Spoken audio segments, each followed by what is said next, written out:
not count on a wholesaler to find you a deal. Because here's the thing, wholesaler knows what kind of margin. He finds a really great deal. Guess what he's going to say? Dion, I know he's going to make more money off of it. So you got to cut out the middleman, right? You got to come in and cut out the middleman. That's not super hard to do, man, by the way, either. Jiries, I wish Jiries could come on, but he's sick tonight. But you know, he's been coming in and on his Thursday call, he'll show you how to find. Have you been on any of his calls yet? Yes, sir. It's the first call I've been on.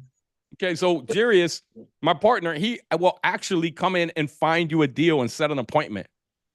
And he has VAs that work for him. He sets up the VAs. He sets up this other girl that comes in and she will pull all the county records, see who's going through a divorce. See, these ain't properties that are on the market that we're looking for. These are properties where people are saying literally, man, I don't care, just take it. Right. So they don't want any. I mean, I get them. I did one on a call the other matter of fact, driving from a funeral the other day, man. And it's a deal that's got 6 figures profit on it. My 17-year-old son's doing it, right? And he'll be a multimillionaire, God willing, by the time he's 23, 22. And you'll see his journey, man. He's 17. So, you know, this is nothing that is really hard. The hardest part is getting your mind that there are deals out there. So who in here has done a deal before by show of hand? Who's done a deal that they've made 6 figures on? Show of hand. Who's done a deal that they've made 7 figures on? Show of hand. Who's done a deal that they've made 8 figures on? I've made 8 figures on a deal. Now, I ain't made 9 figures yet. And to be honest with you, that's not even a goal of mine. It's just not, man, because you get to a certain level in life and it's like, what's enough money, right? What is your real goal in life?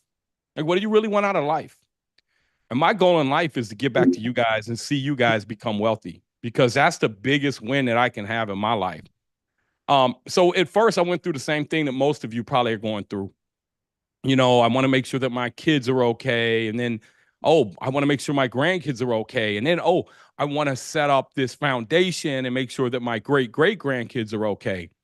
And so if you guys don't know about setting up foundations, that's something that the ultra wealthy do, because you can't do generation skipping anymore with your trust. And so foundations are something where you keep the money in your family forever. You have to give away 5% of it a year. And so that's just charity work, right? And so thank you for that, Dion. We appreciate you, brother. And so, you know, the whole message that I had that I wanted to share with everybody tonight was this. And I want you guys in chatting below. Would you rather have 10 million in cash, or would you rather have 100 million in debt on real estate? Comment below. Let me know. And we're going to jump on in a minute. Donald, you got everybody out of the waiting room? Yep. Okay. Pop it in. 100 million in debt. Okay. But why 100 million in debt? This is not normal. People look at debt as a bad thing. Because here's why. If you have $10 million in cash, you're probably going to put it in T-bills, right? T-bills are going to pay you about 4% a year. That's $400,000 a year. You're living off $250,000. So next year you got 10.4 million. You lived off $250,000. Now, T-bills, you don't have to pay tax on. You don't have to pay federal or state tax on. That's why a lot of wealthy people will put their money in T-bills, because it's not taxable income, right? Because you're investing back into the government. So the problem with that is if inflation's 5 or 6% and you're making 4% a year, what's happening to the purchase power of your money? Every year, it may be going up dollar-wise, but your borrowing power is going down. And then that $250,000 that you need to live off of, in order to keep that same lifestyle, you're going to have to give yourself a raise every year to keep the same quality of life.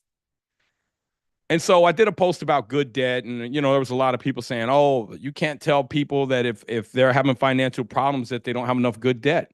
Most Americans are having financial problems. That doesn't mean that they're even bad with their money. it means that there's nothing they can do. The only way they know how to make money is really one way. Go put in more time. Who's tired of trading their time for money? Come on, man. Who's tired of trading their time for money? Why are we trading our time for money? It's all we know most of the time. And I come from a whole family. That's all they know. And I watch them 65, 66. Man, you're going to retire. I think I'm going to work another year. Think I'm going to work another year. Got to work till I'm 68. I can get a little bit more on Social Security. 68 come, still doing side work.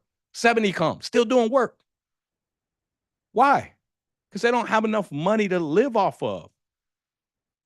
And so I mean, man, I hacked the system. I hacked it through mistakes.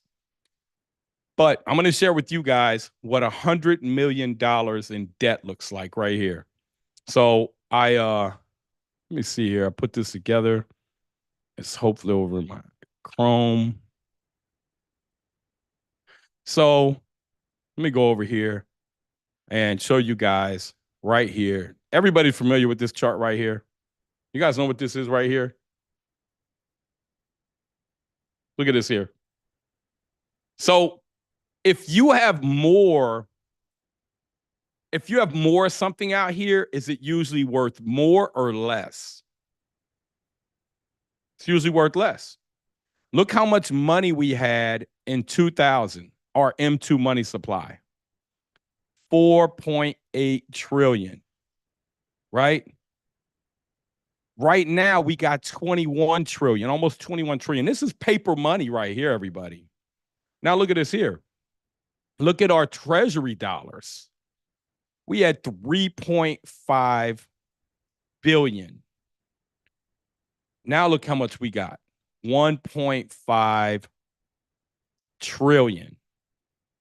The government is printing money like crazy right now. See how much money they're printing? Look at this. We're at 116,830. I mean, look, by the time you leave, man, they're going to print so many more millions of dollars. Well, what does that do when they're printing more money? It causes the value of the currency to be eroded. And as the value of the currency is eroded, and then it causes inflation. And then every year they give everybody a raise so they feel like they're keeping their job and keep the people happy, give them 3 or 4% raise a year. But in reality, the cost of goods are going up 5 or 6%. So the people are going to get upset. But people like me that own a lot of property, we get wealthy when there's inflation. Do you guys know why we get wealthy when there's inflation? Anybody down here? I'm waiting for you guys to chat down here. Tell me why you get wealthy when there's inflation if you own a lot of real estate. Equity? Yeah. Equity. What does that mean, though? Equity spins off cash. That's why you have equity. When properties go up in value in the commercial sector, also residential, if you're in an area where, has anybody in here by show of hands own their residential property? Okay, Lisa, how much did you pay for that? How long ago did you buy it? Can you bring her off mute real quick? Lisa, how long do you mind sharing that with us? How long ago did I buy it? You're not going to believe this. I bought it like 24 years ago, 25 years ago almost. Okay, and then so $65,000. Okay, and then today, rough estimate, what's it worth? Probably about 350. Okay. So Lisa, what if you could have bought 30 of them back then? I wish I could have. I know. Okay. You still can. Yeah. You can't go back in time and buy them, but there's still property out here, and the same fundamentals that applied back then are going to apply today. And here's why. Because as we look at this chart, and she bought 24 years ago, would have been 2000, right? 1999, December 1999. Yep. Okay, so right here, December 99, 165.3 was the average median. So she probably got a really good deal back then, or she got in an area that exploded. Like she's in a place that's got plenty of jobs. Like she's not in a small city, right? I'm in Knoxville, so it has done very well. So she's in an area that's exploded. A lot of people love to move to Tennessee. The weather's kind of great. It's not too hot. It's not too cold. You got mountains. You know, it's not too far from Nashville. So look at this, 165, 300, and now look where everything's at. But again, look, guys, you know what happened right here? Lisa, you know what happened right here? I was born. See, that was an amazing year. But guess what happened after Lisa was born? Right here. You see when inflation has started? Yeah. Now, do you know here? Let's zoom out and let's zoom on it because it's hard to see. You know, it's really hard to see. Okay, but now do you see what happened right here? Do you see the difference? What happened? Do you see what happened? You see something happen here, right? Yes. Do you know what it was? I don't know. I do know that my dad got laid off at the end of the 70s into 80. I remember the inflation being really bad. Okay, so do you know what caused it though? What caused inflation? I well, what causes inflation generally? No, what caused it then? I I'll don't give you I'll give remember. you a clue. The Jimmy government, Carter? the government after 1971, they were allowed to print as much money as they wanted to. Before then, they couldn't. We were on what was called the gold standard.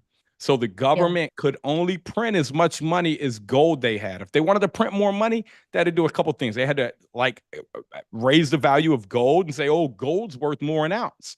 Or they had to get more gold, right? How did you get more gold? So there was something real behind it. Well, we came off of that. And when we came off, you can see what happened. You know what we went on after we came off of this? No. It's called the petrodollar. You guys know what the petrodollar is? Actually, I don't. I'm guessing it's Okay. tied to gasoline, petroleum. I don't So know. what we did was we went over there and we stuck it. Why do you guys know why our military is over in the Middle East all the time? Petroleum? It's to stabilize our currency. Okay. And so look, guys, don't just take my word for this. Go look it up. We're on what's called the petrodollar right now. So we struck a deal with OPEC, Saudi Arabia, and a bunch of different countries over there. We said, hey, listen, here's what we'll do, man.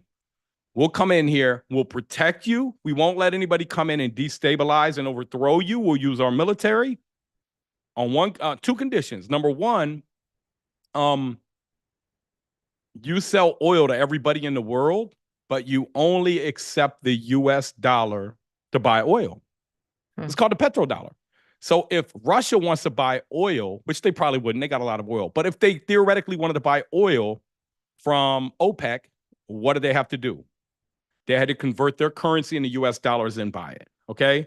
If China wanted to buy oil from OPEC, they had to convert their currency to US dollars. Same thing. Then any surplus of money that they made, do you know what the countries had to do with their surplus of money? I'm gonna guess they give it to the United States.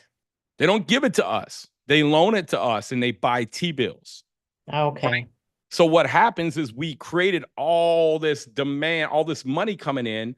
And so that created more money coming into our system, which created more inflation. And that is the current system that we're on. Now, I think a month ago, we may, I don't know. Anybody in here know more about the petrodollar than me? I know a month ago, our agreement with them was up, right? So it was like a 74 as a 40-year agreement, 24, like Wow. 74 to 24 or 50-year agreement. So anybody in here know more about the petrodollar than me?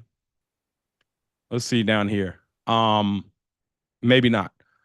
So I'm not going to tell you something that I don't know. I know a month ago, my 17-year-old son was telling me that they were talking about restructuring the petrodollar. And I think it's still on, you still got to exchange it for US dollars, but I'm not sure. But that was up until a month ago. Yes. And so what that causes is a demand for US dollars. Lisa, you ever been to a foreign country? Yes, I have. And when you go there and they won't take your dollar, they'll take your dollar most of the time. You're like, man, it's cool. They'll take our money, right? Mm-hmm. I mean, isn't that kind of rude of us? We go in their country and we're like, oh, y'all don't take dollars, right? But Right. that's just being real. We expect that. We expect that when we go to other countries. And so here's what happens when you create inflation. Let's go back to this chart over here again. Here's what happens when you create inflation. And so, they created it here and it's not going to stop because the only way that we can get out of debt is what? How do we get out of debt? Here's our national debt. We're about to hit 35 trillion. Here's our GDP, which allows the government, it's 28.5 trillion. And so if our GDP continues to go up, it's like our income going up because the government taxes the goods and products and services. That's how they get paid, right? So if our GDP continues to climb, then the government spending continues to climb as well. And so then they can continue to go more in debt. The problem is that we're going in debt faster than our ability to pay back this money. That creates, them printing more dollars down here, and printing more dollars causes what? More inflation. So, and inflation, what the best hedge against inflation is? Anybody? Gold, silver. No, real estate. Oh yeah, Gold, duh. gold Yes, yes. sits there and does nothing. It's just shiny. You're right. I'd You know, rather buy re- real estate. Real estate brings in cash flow. You can borrow against it. You can only put 25% down, and you get tax incentives for buying it. So if I go over here to this chart here, I created a little chart showing you. So if I have $100 million in debt, and I know this is big numbers, everybody. I'm just showing you high level why you'd rather have $100 million in debt. You likely have 130 million worth of assets. If you have 130 million worth of assets going up 5% a year, which is if we take here, let's go back here. Let's look at this here. Do you think 5% is realistic, everybody? Yes. Why? I mean, looking at this chart, look where it's at. Okay, but let's look at the chart. Okay, let's go to the chart. If we start with 17,800, okay, and if we go and we compound this, does anybody know how to compound this over? Let's see, what year was that again? 1963. How many years ago was that, everybody? Oh. Comment in the chat. How many years ago was that? 61 years ago. Okay. So if we take this right here, 17,800, we times it by 1.05 to the power of 61 years. Do you think that's going to be more or less than what the houses are worth now? Houses are worth on average 420,000. You think it's going to be more than that or less? If it's more, then that means we're not getting 5% a year, right? If it's less, it means we're getting more than 5% a year. So which one is it? Over here in the chat. Let me see down here in the chat. Okay, so more? Okay, so you think it's going to be more than 5% a year. Let's just see.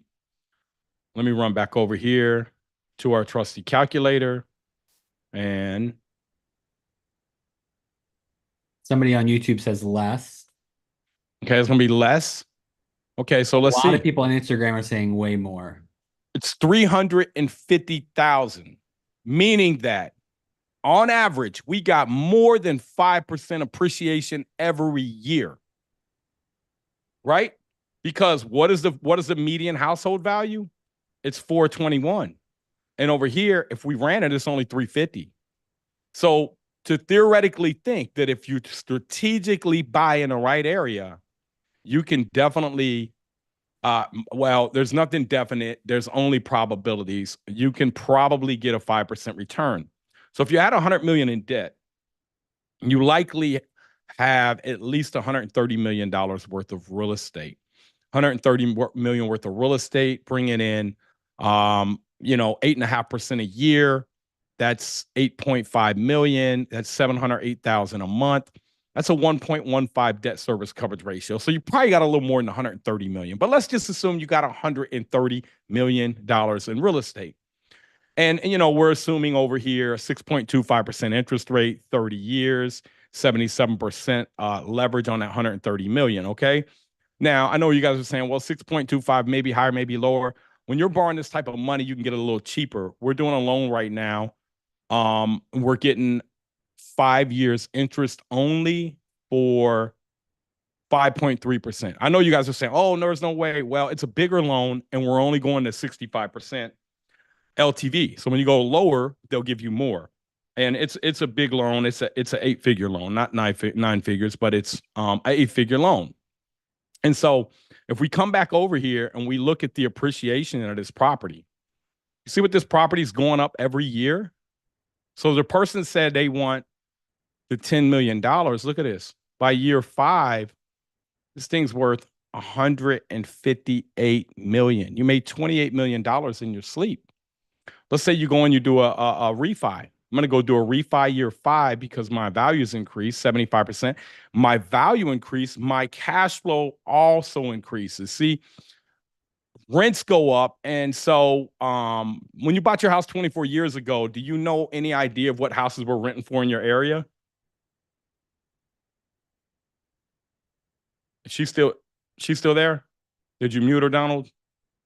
I didn't mute her. Did you? So Lisa, right? Yeah, Lisa, she muted There you go. herself. Yeah. Can you Sorry. Didn't want to make noise. No. Gosh, they were probably going back then on the low end for a few $100 a month, and then maybe on the higher end for 6, 7 tops. So $600. Now what Probably can that same, average. now Yeah. that same house is renting for what? 2,000, 2,500? Yeah, definitely. On the So- cheap end, you're looking at 1,400, 1,500. Yep. And so that is the way that real estate functions, everybody. So if you're struggling with money, you're likely struggling with money because you don't have enough good debt. But how would you? Why would you? We've been taught our whole life, you don't want to go in debt. Mm-hmm. Well, I'm telling you what the top 1% do. What the top 1/10 of 1%. They don't do anything but debt. Why do you think they do debt? Why do you think they go further and further and further in debt? Because they are making money without paying taxes on it when they go to refinance, for example. Lisa, you're exactly right. How many It's a- HELOCs? How many times have you refinanced your house? I did once, and I haven't done a HELOC, and I do have a few rental properties that I'm just now starting getting this mindset, because you're right. My whole life my goal was to pay everything off and be Wealthy done. people never pay off anything. I know it's even a different Elon- mindset, and it makes me stressed out, but I'm doing it. I'm working on it. It should only make you stressed out because you don't know the future. Right. Now listen, if you don't know the future, if you don't know what to plan for, and look, you own a couple rental properties. I could walk through that rental property with you. I can say, Lisa, you're gonna have to replace this flooring over the next 5 years. The cabinets are old. They're gonna need replaced. You're gonna put granite countertops in. Why? Because if I put granite countertops in, I'm not getting a $1,500 rent. I'm getting a $2,000 rent. If I put stainless steel appliances in, right? If I make it nicer, people will pay more. That's just the fact, because you're taking it from, more of a workforce housing to somebody that is more, white collar, willing to rent the same neighborhood, right? Because there's not enough inventory out here. And so in 2008, when we went through the last recession, all the building halted and stopped. You know why? The banking industry crashed. And so do you think our population stopped growing? Absolutely not. Actually, that's when I bought my first duplex, 2008. So you probably bought kind of at the top of the market, and people say, "Oh man, you're buying at the wrong time." It doesn't matter, because her rents go up every year. And in a recession, rents typically go up even more. And people say, "Well, how is that possible?" Because people are in bankruptcy, they're losing their houses. You got big investors that didn't know how to plan, that are losing a lot of properties, and it's forcing more people into the rental market. So we can go back and I could show you data on that too. There's only been 1 year since 1980. And we're talking across the country, okay? Every area you need to underwrite specifically, and you need to forecast and say, what do the future jobs look like in this area? What's driving this market? Knoxville's tech. You got tech down there, right? So that's going to continue. Tech's not going to slow down. You guys got tech down there, don't you? We've got some tech. We've got a lot of different industries driving this area. It's not just one. That's the beauty of Knoxville, including a large university. Yep. So they're diversified, right? Yeah, And makes it a little more stable. Mhm. Makes it more stable. It's like Cincinnati, where I'm at, man. We got Yeah. Procter & Gamble, we got Kroger's, we got, General Tool. We got things that people are going to be like, man, I know it's a recession, but I still got to brush my teeth. I'm going to go get some Crest toothpaste, right? I know it's a recession, so what am I going to buy? Man, I ain't buying Kraft, I'm buying Kroger's. I'm still going to get the Kraft cheese. Hey, man, I'm going to get the Kroger cheese. So what does that do? It's good. Them are good recession-proof economies. Yeah, And it's so industry. Yeah. And so the biggest thing that I tell people, Lisa, is this: people that are buying for cash flow will not make you wealthy. It is the appreciation that will make you wealthy, right? Because if you've owned a property since 2008, and if we went back and we looked at all your cash flow that you had, most of that money probably over the course of 16 years had to be, a big portion of it had to be put back into the property. You are absolutely correct. I have listen, just done this. You're exactly I right. own 45. I've done 4,500 units. I know Yep, this stuff you inside are and out. dead on. And So I when, just refinanced that duplex so I can do something else with that and money. you had to refinance it because it needs a new roof. The furnace went bad. You know, it flooded. When did it flood? Did you ever get a flood? Lord, no, don't put that on me. I mean, you got water in the unit. You got some water in the unit before, right? No, no, no. I've not had a major flood of any Well, okay, sort. but did you have a roof leak? Did you have something where Oh, maybe a the little up, bit of a leak. Yeah, yeah. yes. So I've you replaced got the roof, the HVACs, you name it. now when Yes. you fix the HVAC, did the cash flow pay for that? Or was that like, man, I got to come out of pocket? You know, I just have a bank account set aside that I don't live off of, so I just took it out of that rental income. But you know, it comes out of my money, Comes out essentially. of your money, but Yeah, because I'm taxed on it. the real wealth is the appreciation. Yeah.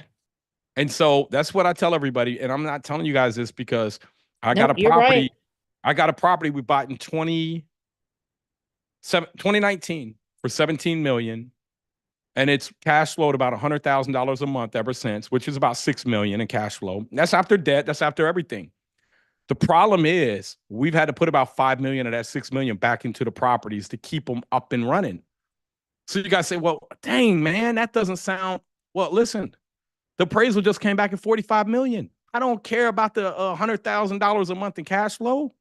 And so for people that are worried about cash flow is just there to let you hang on to this asset as it goes up in value. I am And just so, learning that. You're exactly right. and if you would have known this I know. 15 years ago, Yep. right? And this is what I teach people. And this is why I've had so many people become millionaires in a short amount of time. Because I learned the hard way just like you. I Yeah. learned the hard way. I learned from years and years and years of thinking, oh man, if I could just get some cash flow. And then what happened? I was buying in the hood. I got lucky. I was buying in the hood. But you know what happened? Because I was buying in the hood because then I was buying in the suburbs too. But I thought the ones in the suburbs, it was like, oh, them are good. But the ones in the hood is the ones that made me rich. You know why? Yep. They dumped the highway in the middle of the hood. And what do you think happened?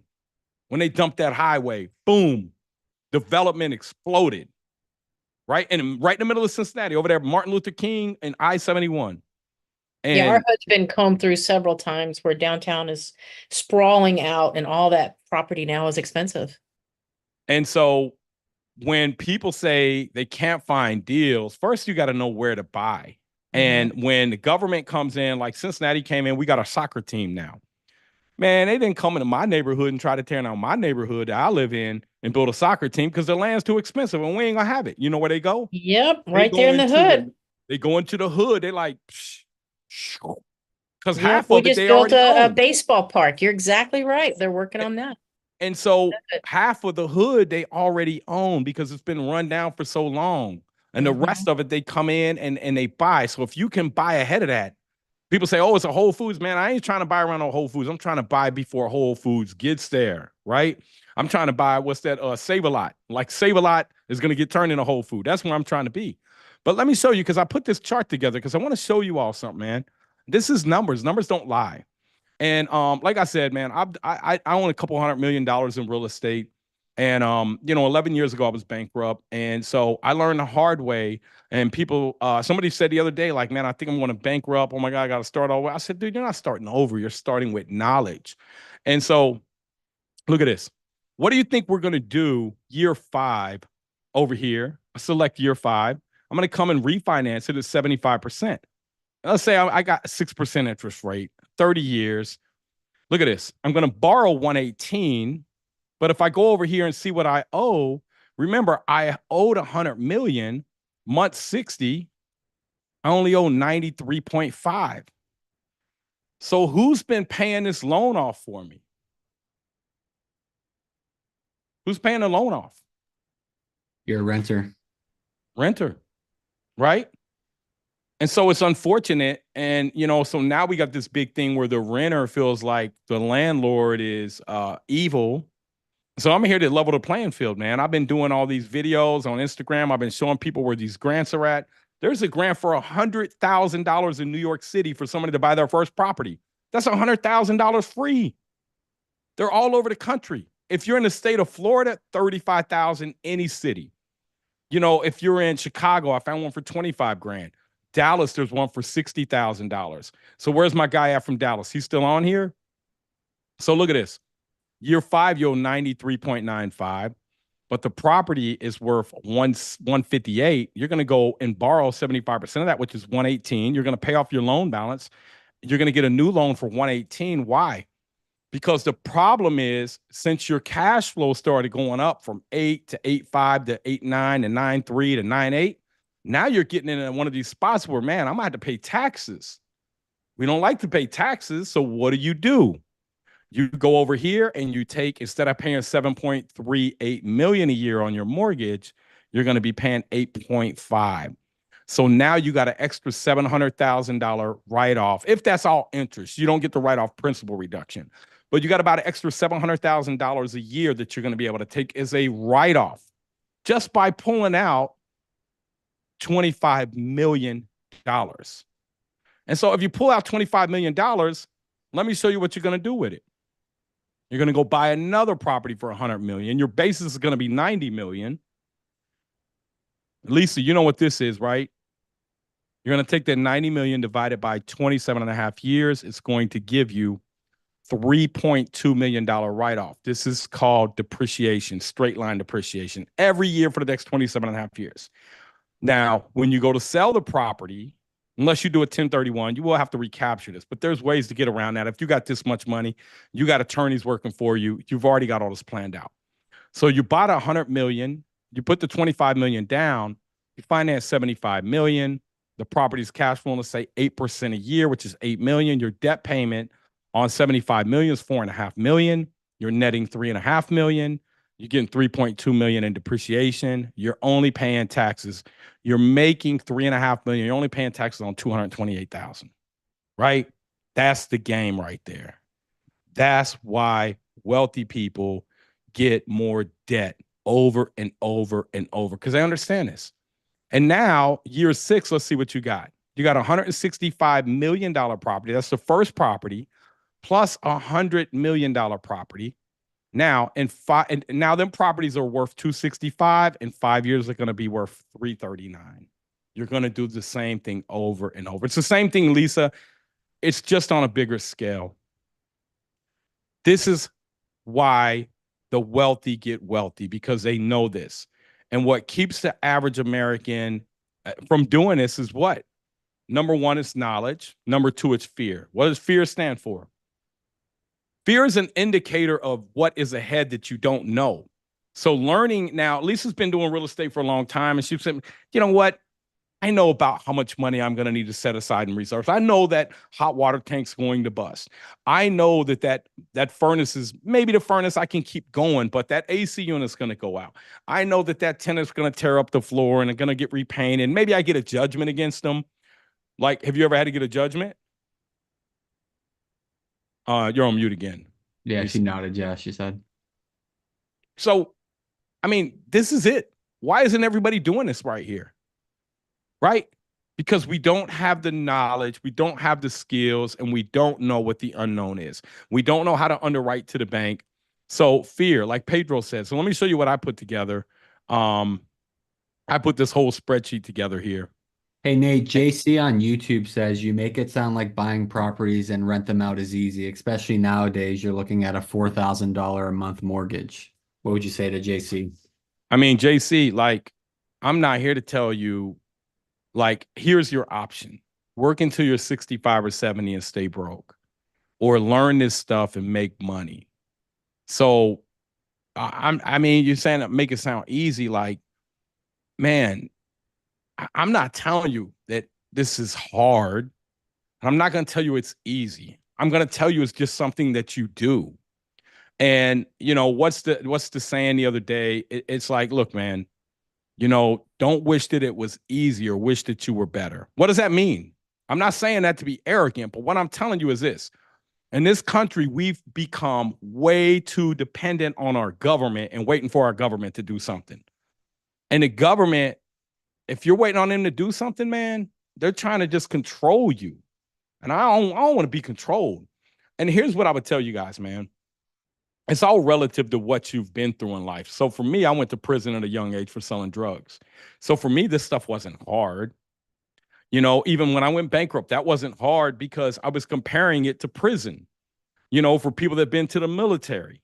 Man, come on, man. This ain't hard. A lot of people military had bombs coming over their head or over there, not knowing if they're going to live the next day. So I ask you this. What's hard? What's hard about it? Everybody, I want to know what's hard about it because that's what I'm here to answer your questions. What is hard about it? And when we start talking about, properties and, how do you know what to pay for a property? You know what to pay for a property. We built out this spreadsheet. We show people what you should pay for a property.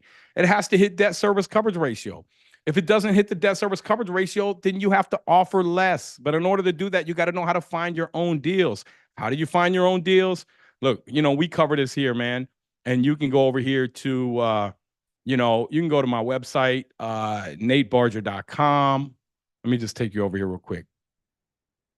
And we can show you anywhere in the country how to find properties off market. And Jiries is going to be holding a live on Thursday to show you guys that. So natebarger.com, you're going to go over here to partners here. You guys go down here, right here. You get a free 1-week membership. Get started over here. And, give me your zip code if you don't mind, Lisa, or a zip code that you invest in down there.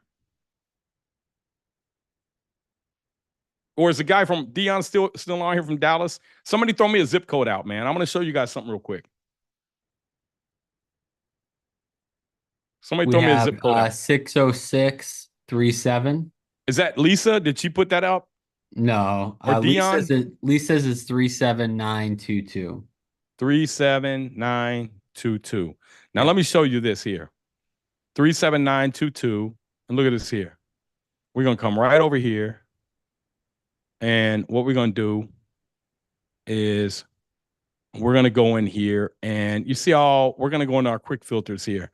And what I want to know who the tired landlords are. A lot of these tired landlords, they don't know the stuff that I'm telling you guys here.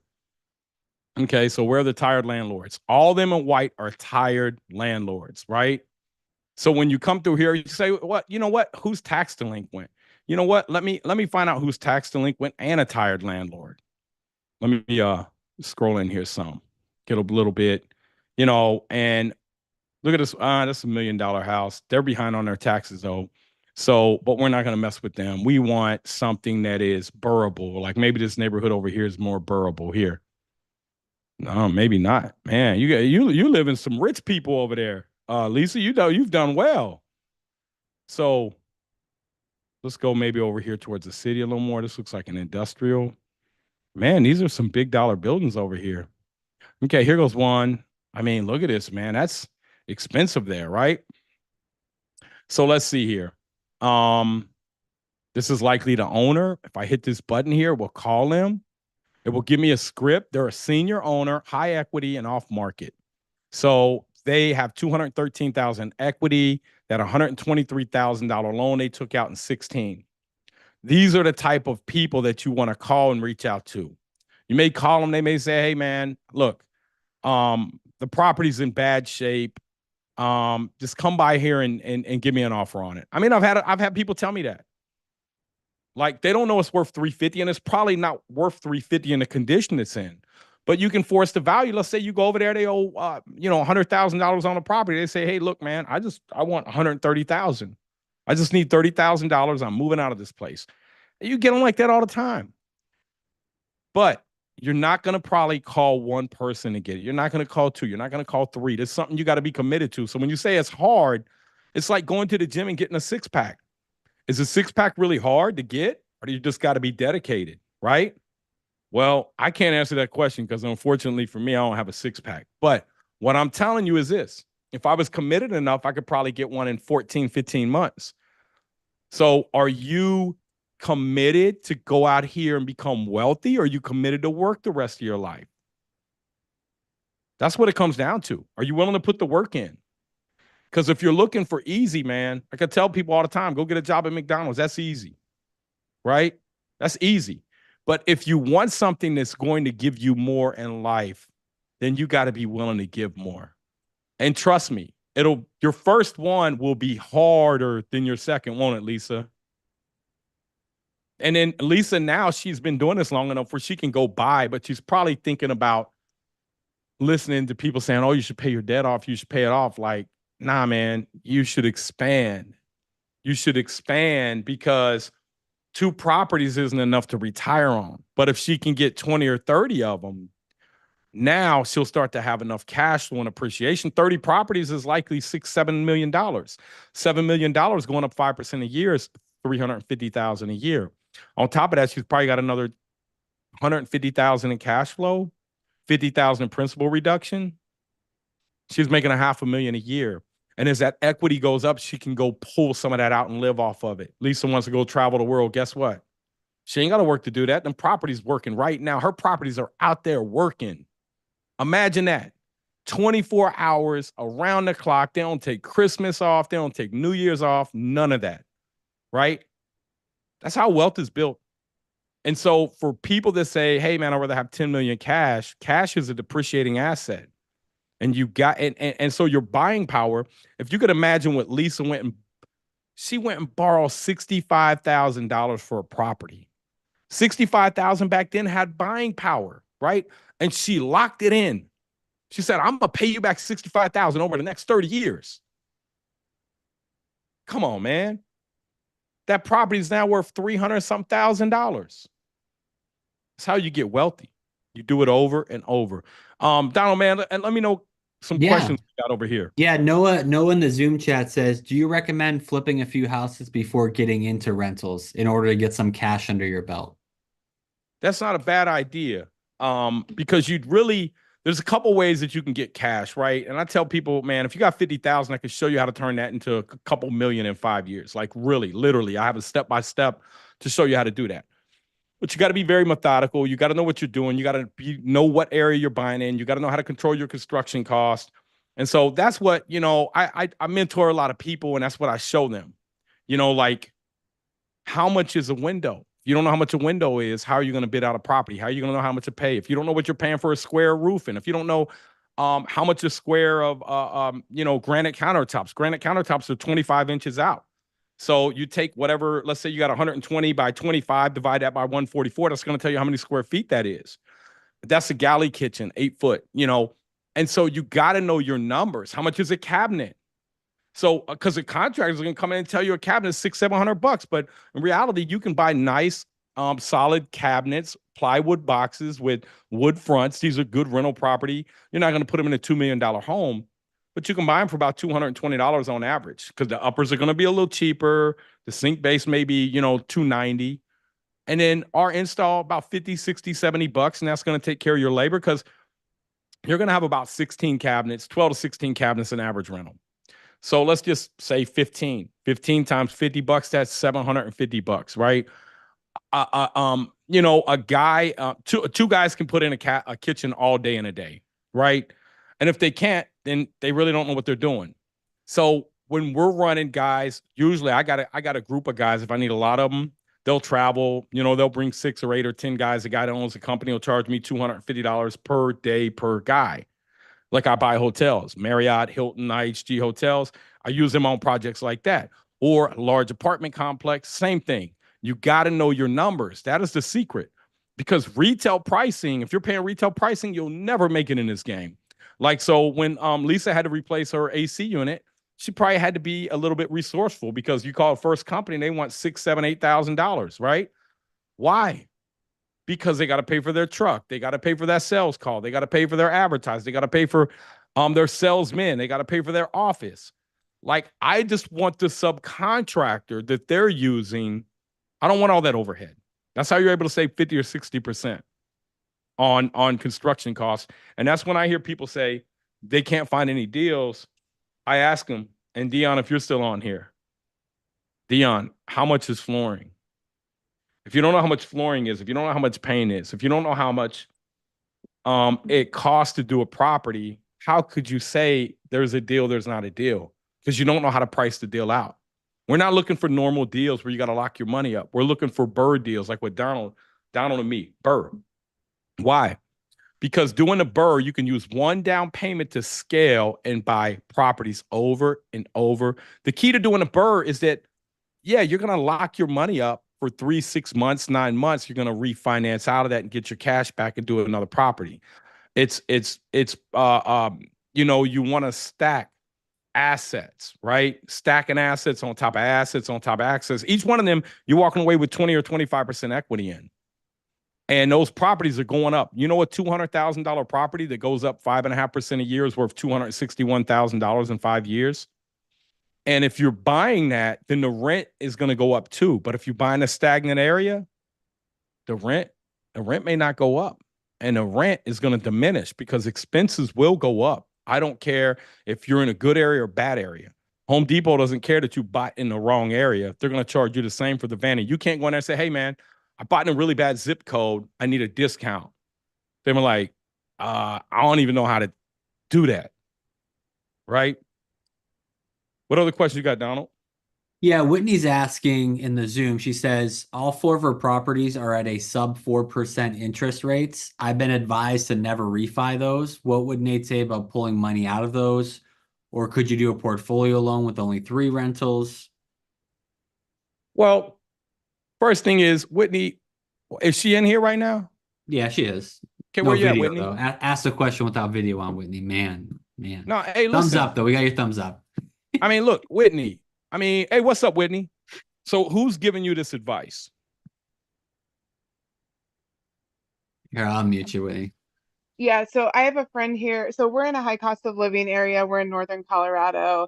We own 4 properties here, including our primary. And obviously all of those got financed when rates were super low. I have a friend here who has like 150 doors in the same market, but bought most of them 30 years ago and said, whatever you do, don't ever refinance those. Just hold them and sit on them and wait for them to all become $1 million properties. Okay, so let me ask you this. What's your goal? Do you need money to buy more property? Yeah, yep. Everything is tied up in real estate. So, okay, so let's just go through them. 4 properties are worth how much? Total, we're at probably 2.5 to 2.8. Okay, let's just say 2.5 million. Let's say 2.65. Okay. Now say 2.65, and what is your gross rent? What's your gross rent? Oh, let me unmute you. Hold on. Go ahead, Whitney. Sorry, I have kids bickering in the background. So that's okay, man. We used to that. Yeah. Gross rent. Sorry. So we're at 2650, 2500, and then our primary. So what is that? 7500. So you're at 7,000-8,000. So yeah. Why don't you take your primary and do a HELOC on it? That way you don't have to change the rate, but you can still pull some cash out of it. That is kind of where my head was at. Okay.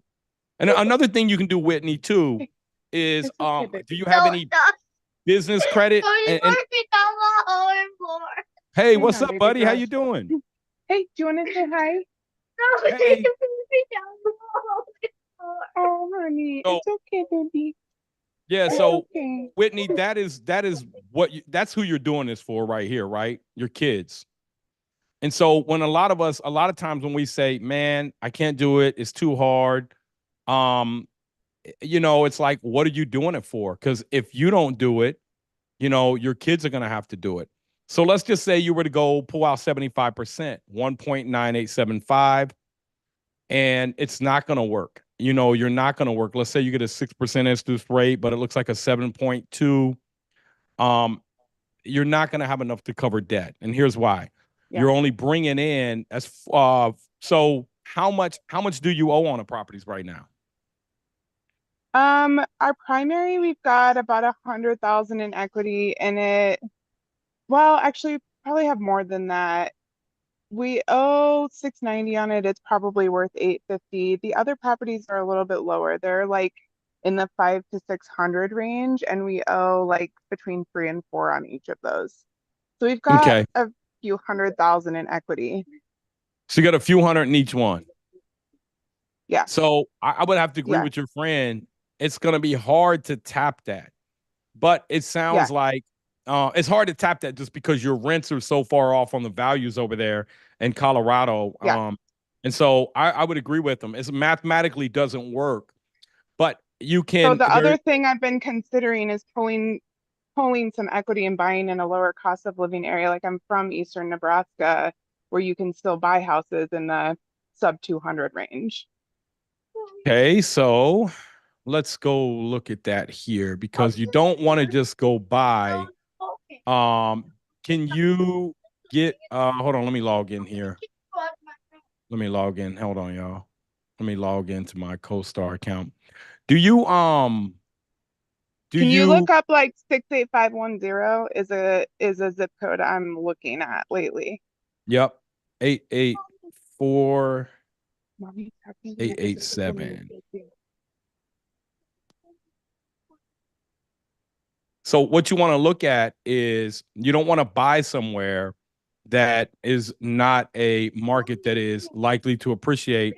Give me that zip code again. What's that zip? Did you get that, Donald? No, what was it, Whitney? 88 what?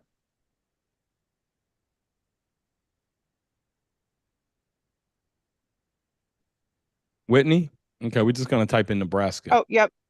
Oh, yeah, what is it again? Yeah. 68510. 68510. Okay, that is going to be Lincoln, Yep. Nebraska. Warren Yep. Buffett. That's where Warren Buffett's from, ain't it? He's from Omaha, just down the road. Okay. So very, very smart man. yeah. So let's look at this here. You have a if you go to the 5 point. Children's Museum Oh, go ahead, Whitney. in Omaha, they teach you about compounded interest. All right. Well, they should be teaching all of our kids about that. Now look at this here. Yes, they should. The Okay, numbers over here look really good. You only have a 5.6% vacancy, but your real vacancy is only a 4.1, which means that there's some new inventory that hasn't been absorbed yet. Your rents are, relatively in that area where you can probably get 1,000 to 1,400 Burr in. That's Okay. perfect for Burr. Your annual rent growth is 2.3, which is not bad for right now. Okay. Because we just went through a time where we had 15, 20% rent growth. So that's going to slow down. That's expected. 1,543 units got built. 1,292 of them got absorbed. And there's only 780 under construction, which means there's going to be probably a shortage. Yes, there's going to be a shortage because look at the population growth. So your job growth is good. Your annual median household income's good. All the numbers look good over there. Let's go look at the market report because what you're going to see is a massive decline in inventory, but that population is still growing. And so what that means is that you're going to have all this pent up demand. They're not going to be able to deliver units, and the cost to deliver new units is way more expensive than existing inventory. So all those things point to this as a good area to burr in, but let's dig a little bit deeper here. And so we're going to go down here and we've already kind of talked about them numbers. Look at this here. Okay. So this just came online. It's getting absorbed. And then they do have some new inventory coming on in 26 and 27, but it's not a lot. It's I didn't see that in the pipeline in that report though. And so this new inventory though, do you know what they're charging for that over there? No. I mean, it depends if we're looking at multifamily or single family. They have single family homes going up right now in that area in the 5 to 800 range, which is unheard of in that market. That market was like $100,000 house market for 15, 20 years, and it's just skyrocketed recently. Multifamily, I see multifamily coming up in the Lincoln and Omaha area in the 400s. Yeah. So one of the things I've asked myself is, would I be willing to let go of one of my high cost high cost of living, high appreciation properties here to get into multifamily there? Well, it's all about scaling. And as I showed you guys before, man, it is all about owning assets right here.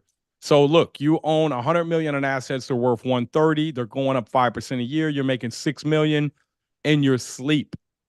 That's over $100,000 a month. Yeah. Now, listen, for those of you who say, well, I can't Mhm. get that. Yes, you can, because I started off buying $5,000 houses and I was able to get there. So you can get there. Mhm. Now let's look at this stuff here. The new stuff that's being delivered over here. What's really driving that market, though? That's what we really got to dig into. What's driving that market? Do you know what's driving it? Yeah, it's regularly ranked one of the best places to live in the country. It has good job security, affordable real estate. It's super family friendly. A lot of people like Four Seasons. Mm-hmm. It's pretty centrally located. Like it's a great place to live and a great place to raise a family. So, So when she um, says it has a I'm low not cost of surprised. living, yeah. So when you say it has a low cost of living, you know what that means? You can pay employees less when they come and work there because their cost of living isn't that high. So it's centrally Yeah. located. You know, you can ship out to many cities across there. And let's look at their year-over-year population growth. I mean, look, it's Hmm. outpacing the United States pretty, like by a pretty wide margin. Yeah. And then the median household income is, you know, trailing. It's trailing behind the United States, but it's going up at the same graph. So you're going to see Hmm. some appreciation in that market. And as you have the unemployment rate shot up here, that was COVID. So they probably got some universities there, some Yep. things that were affected greatly by that. And here goes the current inventory here, though. And so when you start to dig in at the macro level, and you start to look at the forecasted market cap rate here. So it looks like 2025 is going to be the very highest cap rate, but it usually trails. So, and then that cap rate's going to drop. And a lower cap rate equals more money that you're able to sell for it. So investor may be saying in Lincoln right now, hey, I need an 8.5% return. But then Hmm. do you know what that does if you buy it at an 8.5 and you sell it at a 7? Let me just show you Mm-mm. real quick. Let me show you guys. So let's say you buy a 20 unit building, right? And the average rent is, let's say, $1,200, right? And let's say that that's 24,000 a month times 12 months. That's 288. And let's say you're running a 95% occupancy up there. That's Hmm. a 273,600. And your expenses on that, let's just say your expenses are $5,000 a year per unit. That's going to be your taxes, your insurance, your water, sewage, trash, landscaping, maintenance, your turnovers, your property management fees. It's not going to be your debt. So 268.6 divided by an 8.5 cap. This is what that property's worth. This is how you can make a lot of money quick. It's worth Okay. $3.16 million, right? Now, let's say that $1,200 in rent, let's say it's going up times a 1.0, let's just say 3% to the power of, let's say in 3 years, that's 1311 times 20 units times 12 months. That's 314,000 times 95% occupancy. Okay. Now that's 298. And let's say that your expenses went up from 5,000 to 5,200. So minus 5,200 times 20. So now here is going to be your new NOI, and you're going to sell that thing at a 7 cap. Now let's look and see what it's worth.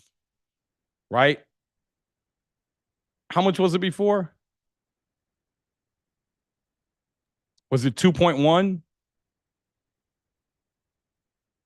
Did anybody follow me on that? I'm not sure what the original was. 2.65. 2.65. There you go. 2.65. So it went up. No, it should have went up more than that. It should have went up more than that. Because if you're trading even the same amount of money, 2.65 times 0.08.5. And if you trade that same money out, that 225, 250 over a 7 cap, because that's what the chart's telling us you can do, it's worth 3.21. So you're going to make 700,000 or Okay. 600,000 just in appreciation. That's without rent increases, right? And that's data right here that you can look at. You're going to buy at this cap rate. You're going to dispose of at this cap rate. That's easy money right there. And So then do if you you can, feel like, did you scale the fastest when you went into multifamily, I'm assuming? yeah, absolutely. But you need, what I tell a lot of my students is that you need to Oh, go get your foundation first because you got some experience. How long have you been doing rental property?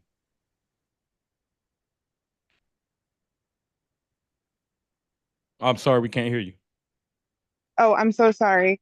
No, Um, it's okay. I see you're looking at a multifamily property there. Do you feel like multifamily is critical for scaling? I feel like for me, the journey that I like to take everybody through when I'm teaching people this is go become a multimillionaire first. Do it in Mhm, single family homes are forgiving. Multifamily, they're not as forgiving mhm. because you don't have a problem. You have a problem multiplied by however many units you have, right? The Yeah. problems get bigger. You need to have your systems in place. You need to know your numbers.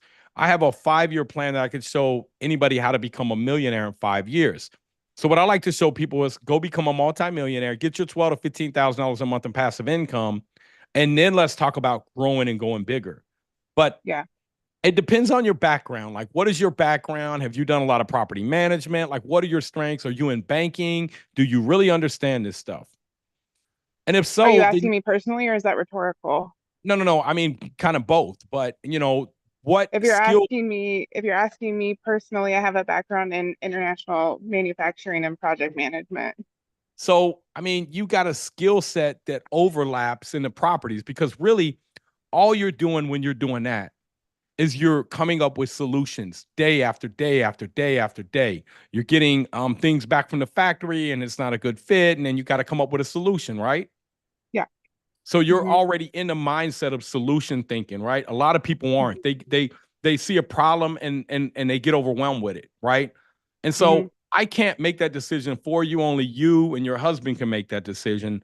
But I would tell you to go get in the market. It's a lot harder to find a 20 or 30 or 40 or 50 unit that's discounted than it is a single family home. There's a lot more distressed single family homes out here than there is apartment complexes just by the nature of you're probably going to have 300 homes for every apartment complex, right? And Yeah. so just by the nature of that, and then apartment complexes are people that have owned them a lot of times and they're not run down. These are people that say, hey, I don't want to sell, I have to recapture my depreciation. And so they've been through that. So the journey that I always tell people to go through, honestly, is just, man, go become a millionaire first. Follow the step-by-step program that I got. Go become a millionaire. You can do it in 5 years. You'll be a multimillionaire. Then you can branch out and do other stuff. Hmm. Cool. Okay, I gotta go Okay, wrestling thank my you, Whit. kiddos. Thank you for your time, I Whitney. appreciate you so much. Nah, we appreciate you too. Thanks, Whitney. All right. Uh, Lisa asked too, just even in Whitney's situation, like, could she have done a DSCR loan? Nah, because her problem isn't being able to, her problem is that she is not going to meet debt service requirement. DSCR has a requirement to be able to service debt. So since her properties are worth 600,000, she's only getting 2,600 in rent. She would have to get a 40% loan from a DSCR lender, so she wouldn't get any cash back. And her goal is to get cash back, so that wouldn't work for her. Got it. Elliot says on YouTube, what advice do you have for me? I'm currently a truck driver and make about 6K a month and want to invest, but it's hard. I have 3 children and a wife. And are you over the road truck driver? See if Elliot comments here. Is he over the road? Uh, A not local? sure yet. I mean, the thing is this, man, you got to get you a property. You got to start with one. You got to do a really good deal. You got to source it yourself. You got to find an off-market deal. First, you need to, if you don't have any cash, you need to learn how to find off-market deals. You can wholesale them. You can come up with some quick cash. If you got good credit, you can get these credit cards. Like I got about $80,000 in because I went through this program that I send people to. And I went through this program, and so far they've got me about $80,000 in 0% credit cards. So I could use them credit cards, take them through e-plastic and use that for a down payment if I wanted to. I'm borrowing the money 0% for some of it's 9 months to 18 months of my term. So I got that much time to churn that money and do something else with it. You want to make sure, though, you're very careful. Like the company that I go through, and I can drop the link below if you guys are interested in that. The company I go through knows which credit cards to get, which ones aren't going to report to your personal credit. It's very important that you know that, because if you mess that part up and you max it out, your credit is going to drop. Like you could go from an 800 to a 600, like literally just from debt utilization. So it's important to know that the credit cards that you're getting, they will only report to your credit if you miss a payment. Anthony's asking, what is the fastest way to build credit if you have no credit score at all? Are you saying that route you're saying right there, or? I mean, there's a lot of different ways. I went bankrupt and I had a 400 and something credit score. And now my credit score is like an 830. It doesn't really matter once you get over 700, 720, 740. You're going to get the best of everything. But what I did the day I came out of bankruptcy, I went and borrowed $10,000 from one of my friends. I said, man, I need to borrow this 10 grand. And he was like, for how long? I was like, dude, I just need it for like an hour. And he was like, Nate, what are you doing? You're not going back to sell dope, are you? I was like, no, man, come here. I was like, I'm going to the bank. I called my credit union. I said, hey, would you give me a line of credit if I securitize it with a CD? So I took the 10 grand in there and they securitized the $10,000 loan against that $10,000 CD. So I went in there, bought a $10,000 CD that was securitized. So their money was safe. And they loaned me the money back. They gave me a check back. So I gave him his money right back. But now what I had was a loan that every month started reporting to my credit. And I did a couple of these. One of them I screwed up on because I only did one for a year. And then after a year, it raised my credit. And then when that trade line got paid off, it hurt me. Mm-hmm. And so with the $10,000 one, I stretched that over 5 years. The way that the banks make money, but you want to make sure that you ask them, will you report this to my credit? Right. And so I paid it off over 5 years. So then I had $10,000 plus whatever the interest was in there. But I had to pay extra money every month.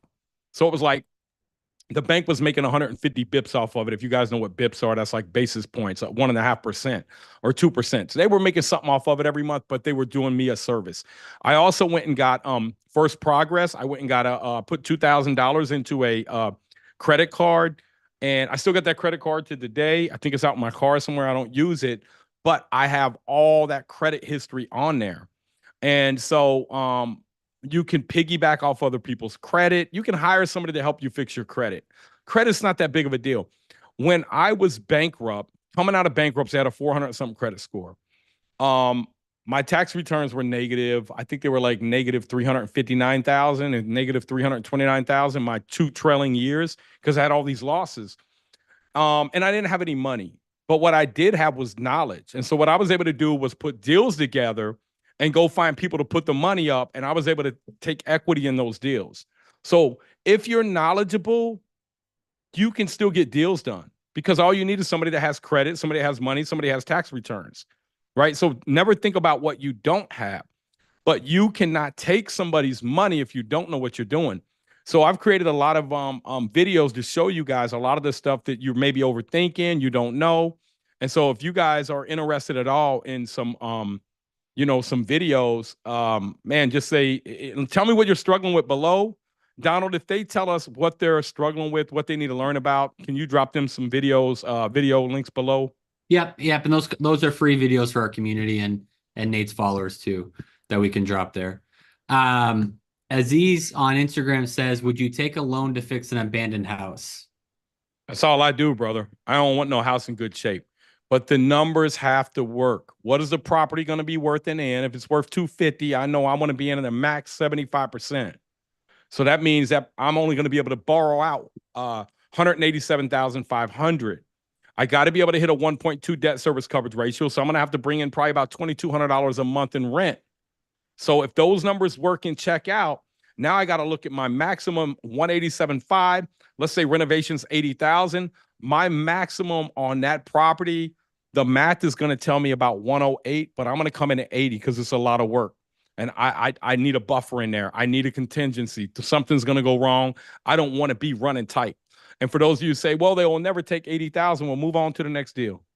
It's that simple. Don't overthink it. Make the offer. If they like it, they like it. If they feel insulted, you tell them, hey, man, I'm sorry. But if something changes, make sure you reach out to me. Or do you have any other properties? Or is there, would you be willing to partner with me on a deal? I mean, figure out a way to make a deal happen, but don't overpay for a deal. Joey says, I can get a VA loan here in Washington State, but have been having trouble deciding if I get a fourplex versus single family due to the rent coming in to pay off the loan. Would you All still right. start with single family rentals? Hold on, brother. Let's see where are you at, man? Are you in Seattle? All he told me was Washington State. Okay, let's do Seattle. Seattle first time home buyer grant. You guys can Google this for any city you're in. He gave me his zip code. Nice job. Okay. Well, he's in Tacoma. He's in Tacoma, Washington. Okay, that's Seattle. So let's just see. That's up there, Tacoma, Seattle. Buy a home. Let's see what they got here. Seattle down payment assistance. Washington first time home buyer. We want to go to the .org. Could he use potentially use a grant with his VA loan? Yeah, absolutely. So they don't have any information here. Let me go back and see what we can find. City of Seattle provides up to $55,000 in down payment assistance. It's free money for you, bro. Go right here. Home site. It's right here. Found you 55 grand. There's another one down there for 60 grand here. Purchase assistance right here. Let's see. The City of Seattle provides up to 55 grand in down payment assistance. It's a 3% deferred loan for 30 years for borrowers buying within Seattle city limits. Home site matches with 25 grand to make 80 grand. Keene County has 45,000. Kenosha County's 50 grand. Right here, write this down.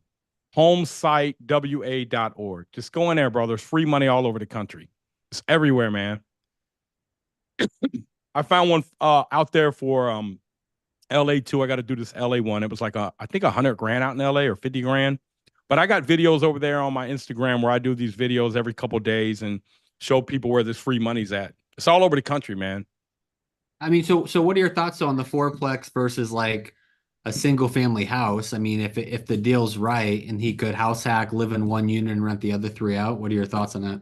I mean, that comes down to like, do you got kids? One of the things I tell people is this, man. Don't sacrifice your living.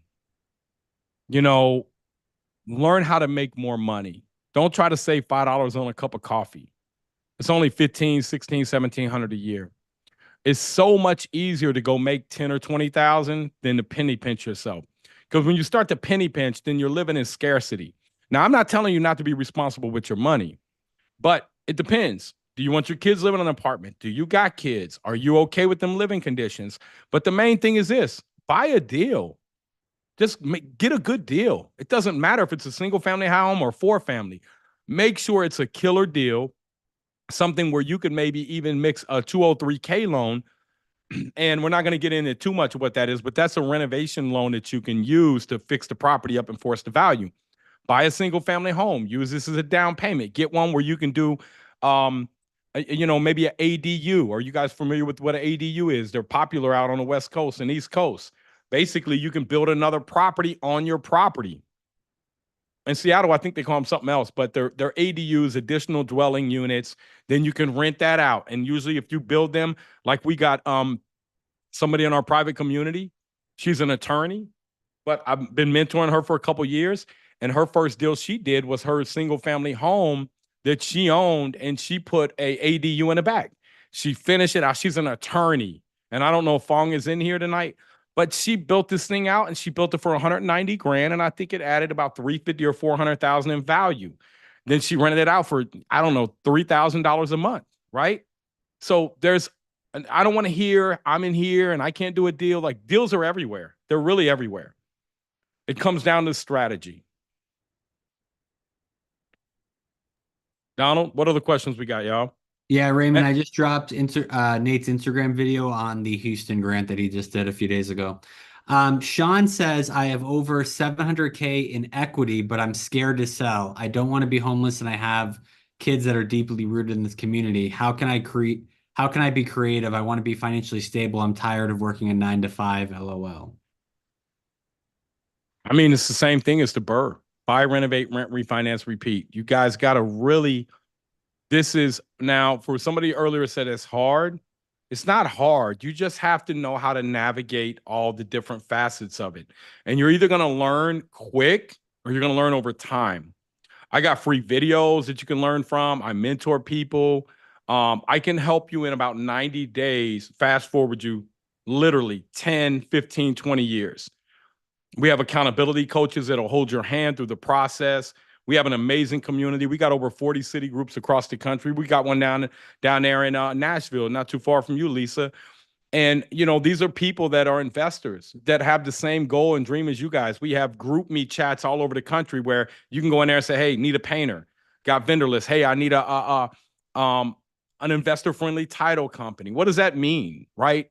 That means that they're going to work with you. Maybe you're doing an assignment fee. Maybe you're assigning to yourself. Maybe you're wholesaling, whatever that may, whatever you need. We have a lot of those resources already. We do about 3 or 4 coaching calls a week, 5 sometimes.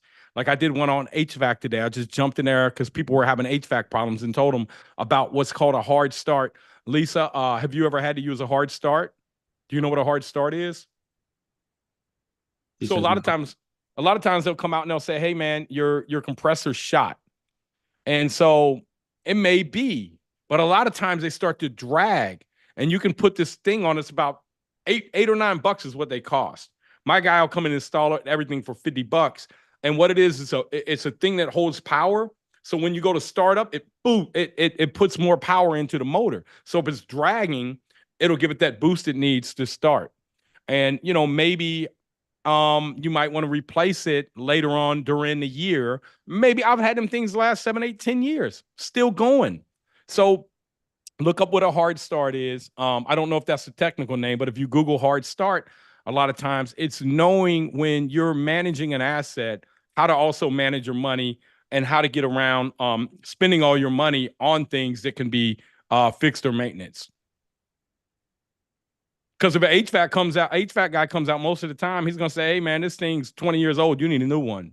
I'm like, hold on, man. I got one that's 40 years old. It's still pumping cold air. Why do I need a new one? Right? Because that's just what they do. And he's not probably wrong for himself, but he's wrong for me. I'm an investor.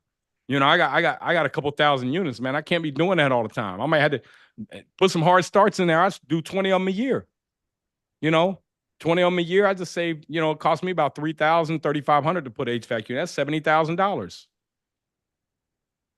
Derek's asking, should I do a HELOC or cash out refi on my duplex after renovations? Pros and cons. I mean, if you got a really low interest rate, you don't want to hurt that, right? So, and HELOCs typically are only for primary residence. So are you living in a duplex? You know, what kind of debt do you have on it right now? It's a math problem. It's really just a math problem. All it is, man. It's a math problem. You know, like Whitney, she has a 4% rate. Nah, don't touch it. Her investor firm was right. Now, if she had $10 million in equity in there, I'd be saying, hey, man, go grab some of that equity so you can expand, right? And it doesn't matter if you got to pay 2% more than the 4%. Because 2% more, if you're borrowing $2 million is what?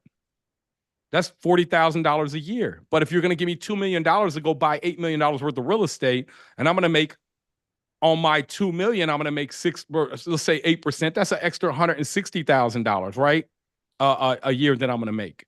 So, I mean, it's just about, you know, because I'm going to make a 2-point spread on the bank's money, and I'll make 6 points on my money. I'm going to make more than that, actually. So it's a math problem. And then understanding the tax benefits that come with real estate, too. You have to really understand this stuff. And if you really understand it, then a lot of the fear that you have will be mitigated because you'll say, oh, there's a solution to that problem that I thought might happen.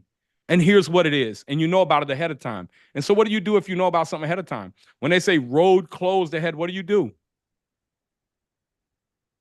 If you're like me, You move the Stop. orange thing out of the way and you drive down there and see what's going on. You're supposed to stop. Yeah. Well, hold on, man. That road ain't closed. It depends on what vehicle you're in, right?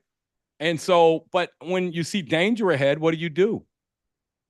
If you know it's coming and you've already budgeted for it, and you've been doing real estate a long time, like Lisa, she knows she's gonna have to replace appliances every 7 or 8, 9 years. It just happens, they break. And she knows when they get to a certain point, she's like, man, I ain't gonna keep fixing that because it's not worth it. And so you start to know how to budget for these things. And when I'm telling you, we buy hundreds of units at a time. Like, we can't miss. If we miss and we're like, oh, we forgot that. You forgot for 200 units. That hurts. You can't do it. I budget for floods.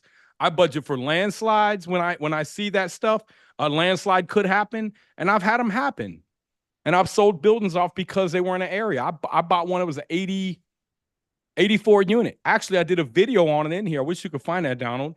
Bought it for $2.9 million, renovated, pushed the rents.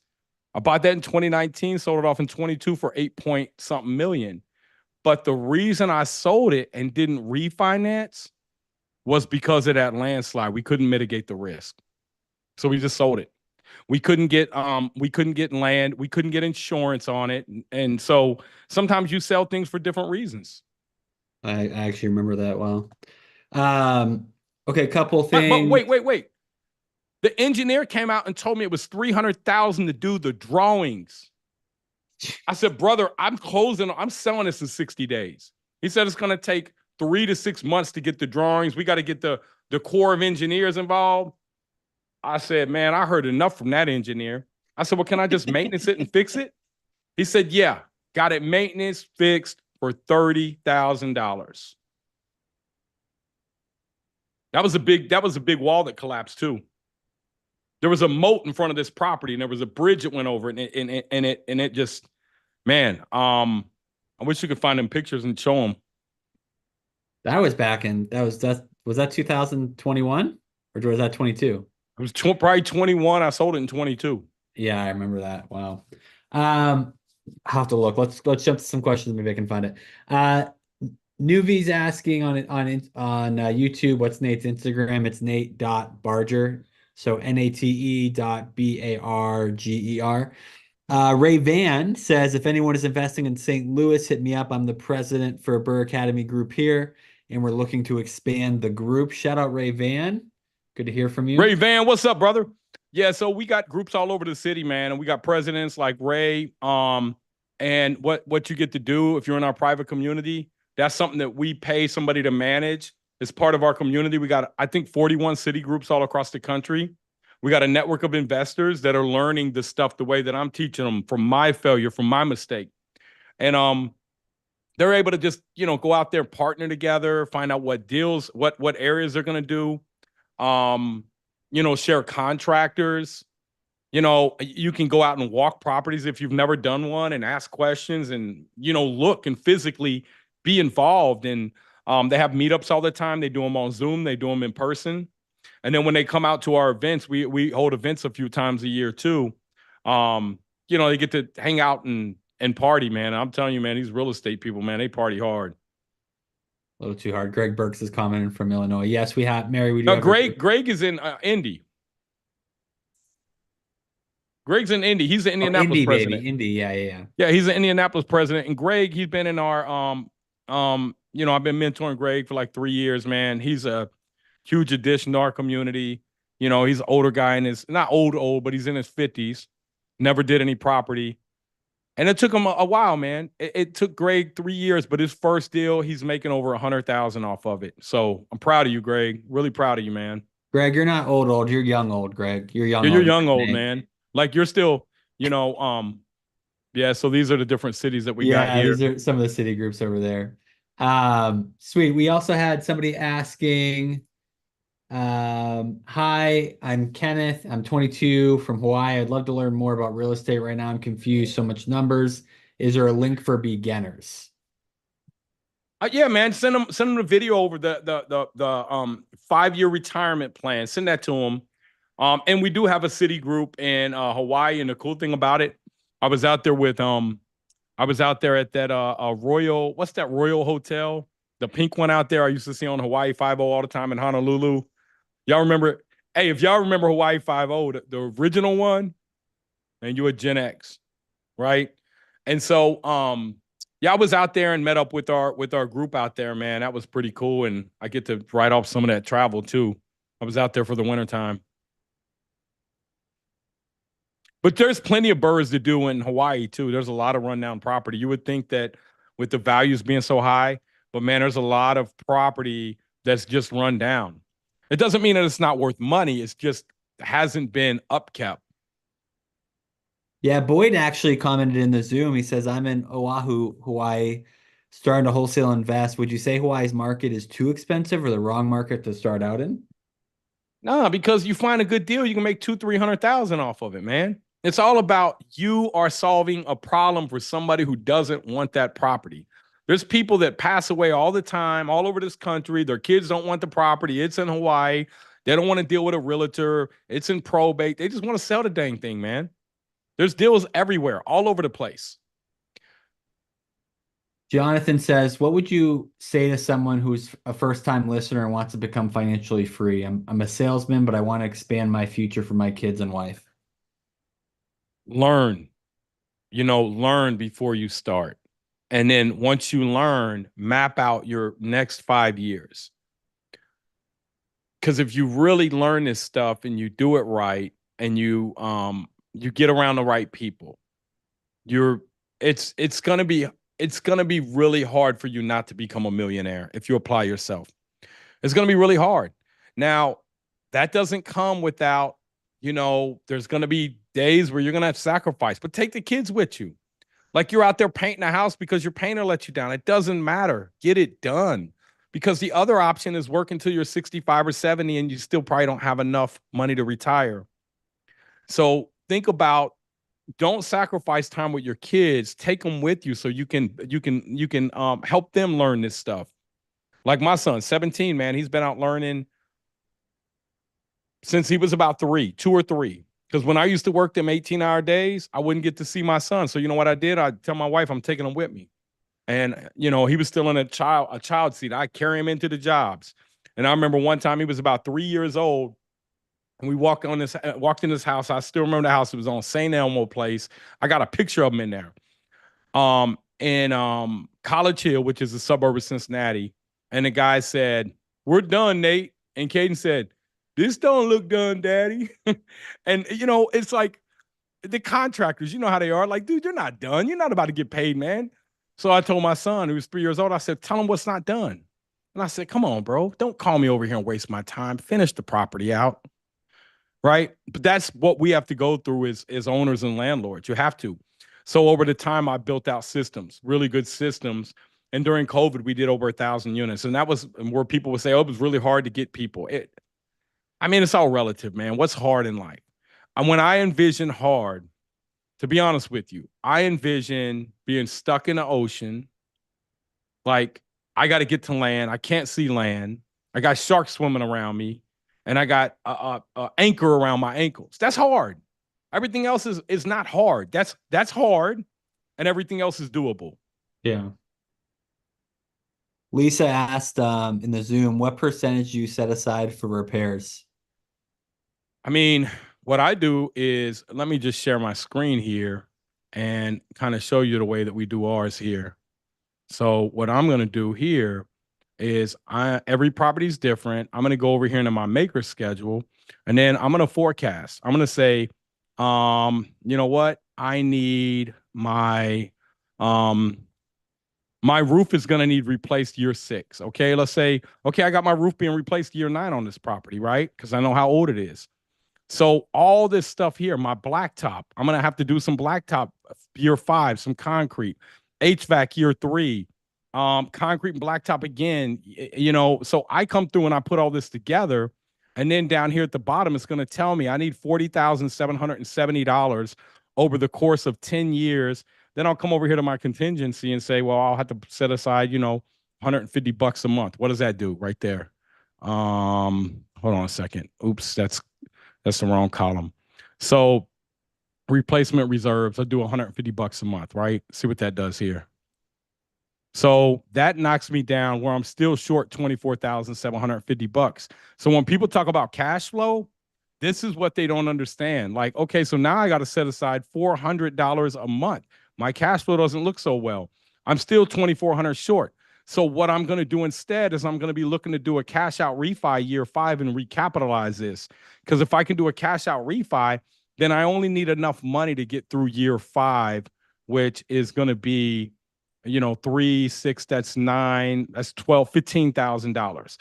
So take 180 months or take 60 months and divide that by that's $300 a month I still need in reserves. But a lot of times I'm going to come into the deal with this money. So this first year I'm not going to use any. Year 2, because I've done everything, that's going to be 3,600 saved. I'm going to use some of that money. So it's just learning how to really properly identify what you're going to need in the property. And using the spreadsheet that we built out, I mean, it shows you about everything in this property here. It'll show your debt service coverage ratio, what your max offer should be.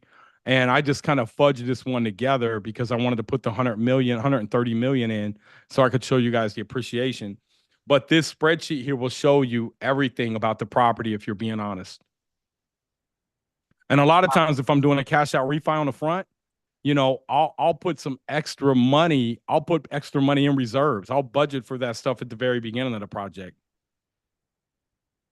Alazar is asking, do you have a Citigroup in Charlotte, North Carolina? I want to find a mentor to learn so that I can buy a property in house, hack, or burr here. Yeah, we do. Yep, we got North Carolina, South Carolina. Actually, Michelle's down there. And she's been in 14 months, man. And I wish I could read you guys. Go find Michelle Marion's post, man, if you can, in our private group. And anybody that wants to know more about real estate, just drop below what you guys are struggling with, man. Because we got videos, we got mentorship. If you guys are looking for something like that, I mentor people. Now this is specific really to single family homes. Now I buy hotels, I buy apartments, but really I like to take people in that have maybe been doing it not the right way. Maybe they got 5, 6, 10 properties, 20 properties, and show them how to really scale. Sometimes people that don't have any, that's who we're looking to get into, right? So here's goes what Michelle, is this the one where she got all the properties at here? So she's been in 14 months, and she said, if you are not involved in your local city group, you're missing out. And here's why. I've experienced firsthand the incredible impact of the networking within our South Carolina BIA city group.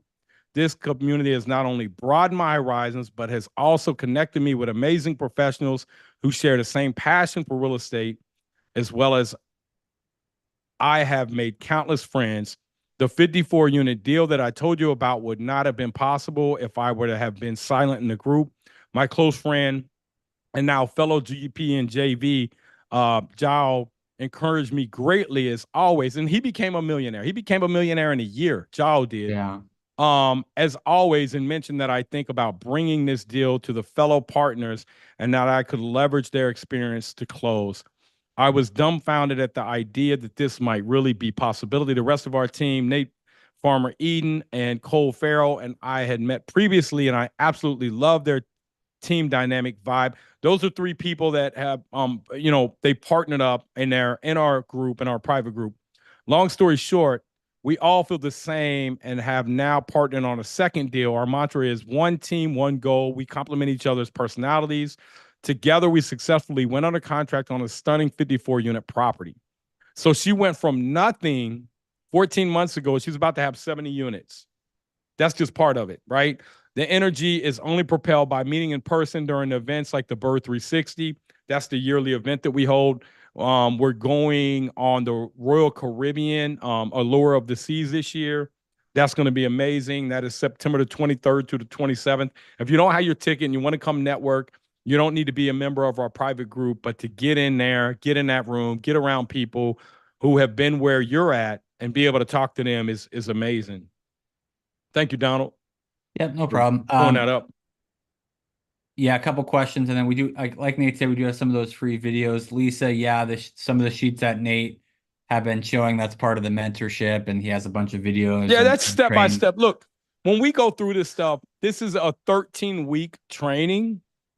We got accountability coaches for you, but that's just the beginning. Because after you get out of that, then you'll be immersed in the community. The community answers questions 24 hours a day. You're in there with not just me, but other people that have become millionaires. And from novices to people that, you know, are beginning to be very wealthy as well. And like I said, we got the city groups and we have a lot. Like, and once you're in our community, there's no upcharge. We don't like, hey, you want coaching calls after 3 months? We charge you. We don't do that. Once you're in for life. The only other fee we got is like $199 a year technology fee that it costs us to kind of run the platform and everything. But other than that, I'm in mentorships, and man, everybody charges after 3 months. They want to hit you for $2,000 a month, and you know, us, we're more about building the community out because even some of the students I partner with and I do deals with. Yeah, Boyd's asking, how do you get in the community? Also, Haley asks how to get more information about joining. That's part of our mentorship. And really, I need everybody in there on the same wavelength because if they're not, then they all got different mentors and they said do this and they said do that. And I really need everybody buying the way that I've been successful doing. Um, and I'm not going to tell you to go do something. I'm going to show you the numbers behind it. Then it's up to you to make a decision on what you want to do. But we don't do the work for people. We do coaching calls, but when you're in there, we expect you to participate. We expect you to be on the coaching calls if you can. We got a lot of them in there on replay. We got hundreds of videos on coaching calls that you can go in there and search if you want, you know, how much should I be paying for framing or how much is a roof? Like we can show you how to break down a roof cost. Most people pay way too much for materials and roofing and everything. And so even on the coaching call, I was dropping in on one of them, Jiries, who was the first guy I mentored. He's got over 30 million in real estate now. And he came from Canton, Ohio, you know, first generation. You know, his father was an immigrant, worked 3 jobs. And, you know, but Jiries, somebody was saying there were $10,000 roofing quotes and they couldn't find anybody. Same thing a lot of people say. And just went in there on the live call and found him a roofer to do it for like 4 or 5 grand. So, I mean, that's some of the stuff that we cover. It's just really helping people break through the mindset that you can't and understand that you can and that there is a way. 100%. We'll continue to do some questions. If you did want more information, our team could send that to you. Just you can comment mentor in the chat, or if you want any of our free trainings, just comment videos and we'll have our team send those over to you. Lewis, both in the Zoom and then somebody else in YouTube are both asking the same question. Can you start investing in real estate with no money down? I mean, you could do anything in life. It's not advisable though, unless you got to have some capital, you got to have partners. If you don't have any money, what I would tell you to do is learn to source your own deals, wholesale some deals. Maybe if you're in our community, you find a deal like Michelle, she didn't have the money, but she found the deal and she's property manager. So she was able to come in and bring her expertise in her deal and have other people bring the money. So it's really knowledge. So everybody in America, we're always taught that I can't be rich because I don't have any money or I don't have any credit, but really it's knowledge. We've all had money at some point in time. We've all probably had decent credit, most of us. And so if it was really credit and money, we'd all be rich. It's not. It's what do you do with credit? What do you do with money? You know, how do you have an asset that's working for you while you're sleeping?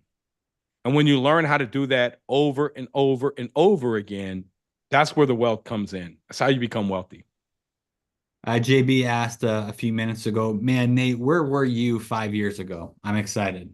Man, 5 years ago, I just moved into this house that I'm in right now. I was 6 years out of bankruptcy, and I bought over $100 million in 2019. And I thought in 2020, when COVID hit, I thought I was going to buy $1 billion worth of property. And I thought about what I really wanted out of life. and I didn't need any more money. I thought about, what did I really want to do with my life? What fulfilled me in life? And God told me to go out and share my story with people. He didn't tell me to go share my real estate story. He just said, share your story with people. He said, but don't be religious. Don't be forceful. Don't tell people they're wrong. Don't do none of that. And so I told God, I don't want to do that. I was like, God, I learned how to do real estate. I don't want to go do social media and learn how to do that. That's a whole, like, my brain was, like, when you finally reach and you're finally successful with something and you know how to do it, you're like, I don't want to do that, God. And he sent me this guy named Matt Atwood. And Matt knew how to do everything. And Matt was a Christian guy, just this innocent, most innocent guy. And I was like, okay, so this is your way of telling me, hey, don't worry about it. I'm going to pave the way and a path for you. And so that's where I was at 5 years ago. But 6 years before that, I was in Chapter 7 bankruptcy, right? I lost everything because I didn't know the stuff that I'm telling you guys tonight, not even remotely. You can't go to school and learn this stuff. They don't teach this. This is learning by losing millions and millions and millions of dollars, by making mistake after mistake after mistake. This is learning by spending years and decades of failing over and over and over again. And then reflecting back and not saying, oh, I don't want to do real estate. Say, well, what did I do wrong? What can I do different? Which is one of the big pet peeves I have with Dave Ramsey. He says, wow, you don't want to get in debt because I got in debt and they called my loan. I said, well, Dave, why did they call your loan? Didn't you read your loan agreement? Didn't you know that they were had the potential to be able to do that? Right? So don't sit here because I got in a bad situation. I'm not going to sit here and tell you don't do it. I'm going to tell you what I did wrong and how you can avoid that. But I don't want you sitting here for the next 30 years, scrounging pennies, missing out on your kids, not taking them to Disney because you feel like you just got to save all this money. And you turn around and you're 7 years old and your kids are gone and your grandkids, you don't have a relationship with them. And you look back on life and you have all these regrets. And I've met many people that have followed Dave Ramsey's method and got out of debt. And they said, man, he really helped me get out of debt. But after that, Nate, he kept me grinding for a decade. And if I would have known if he would have taught me how to go to the next level, but he doesn't, he teaches fear. So anybody that teaches fear, I'm just going to tell you, be leery of them, man. Fear is not something that, God wants us to have. It talks about that in the Bible. And when you do have fear, though, that is an indicator that there is something ahead that you maybe don't know.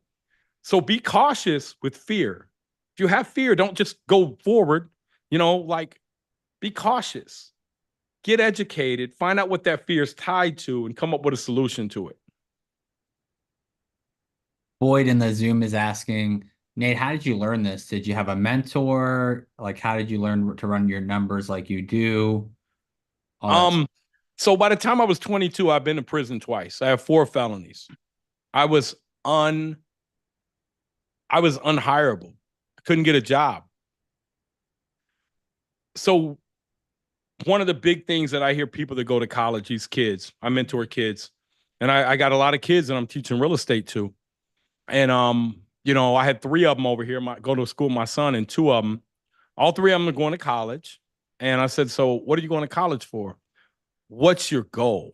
And they said, I want to be able to help my parents out. And I said, wow. And I live in a nice community. It ain't like I live in a hood. Now their families don't live in the same neighborhood I live in, but they live, they're middle class, upper middle class probably. And I said, just wondering, man, did your parents go to college? And they said, yeah. And I said, hey, man, so let's run through your life. What are you going to make when you get out of college? And the one guy said, I'm going to make $120,000. I'm going to do this. I'm going to do that. I said, all right, let's see what that looks like, man. So I ran him through, because $120,000 to a 17 or 18-year-old sounds like a lot of money. And I said, okay, let's pull up where your tax bracket's going to be. How much money do you got? And what kind of house you got? He said, Mom, I have a big old 4-bedroom. I have a big house. I said, well, what's that look like? What's the mortgage payment look like? And the reality was he was going to have a 2-bedroom apartment, and he was just going to not be living like the life that he thought. But why do we send him off to college? And 120 is good money. Don't get me wrong. But I'm just telling you that when he comes out and he has his student loan debt and he has all the other problems with life, 120 just ain't what it used to be, man.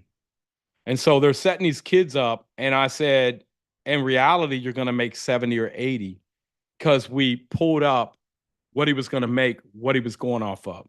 So they're sending them out here to get in debt, the worst type of debt. And I say worst type of debt is college, because if you go bankrupt, student loans can't be included in your bankruptcy.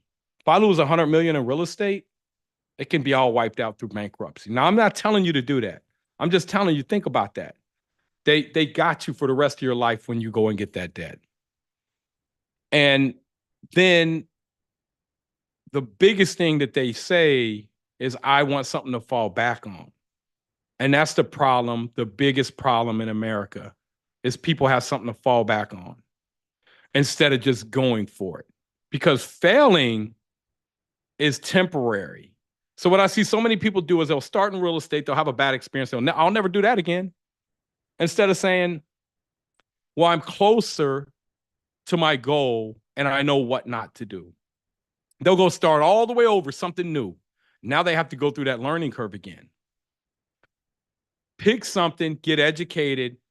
There is not anybody out here that's a high-performance CEO, athlete that does not have a coach, a mentor, or consultants.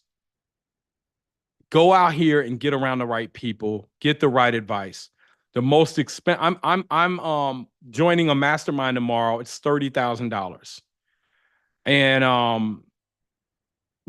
it's for I have a hedge fund, and so it's to help me navigate and know what I don't know. I'm getting around the right people in the right room. So that's how I learn. I learn from other people's mistakes. So many years, I learned from making my own mistakes, guessing, spending money here. And guessing is the most expensive game out. Good stuff. I see a few more people commenting. If our team didn't get you yet, their name should be Nate Barger team. If you want more info about Nate's mentorship, just comment mentor in the chat, even one more time, just in case our team didn't get it. And if you want any of our free trainings, just comment videos. And yeah, but behind the videos, let me know what you guys need, because I created a bunch of videos, man. Yeah, if there's a bunch of different videos for all stuff, of you. Yeah, so let me know what it is that you don't understand, how to get a loan from the bank. That's like the debt service requirement. The banks literally go bankrupt if they don't loan money out. So don't sit here and think that the bank's just not loaning you money. That's their job, literally. They take your money and turn it into more money. That's fractional reserve banking. So if you put 10,000 in the bank can loan up to 100,000 of that out. Now I know you say, well, it's only 10 grand. How can they do that? It's called fractional reserve banking. And so they go bankrupt if they don't loan money out. They have to loan money. So don't think you can't do that. Finding off-market deals. We got videos that I put together to show you that. What areas to buy in. Anything you can think of, really.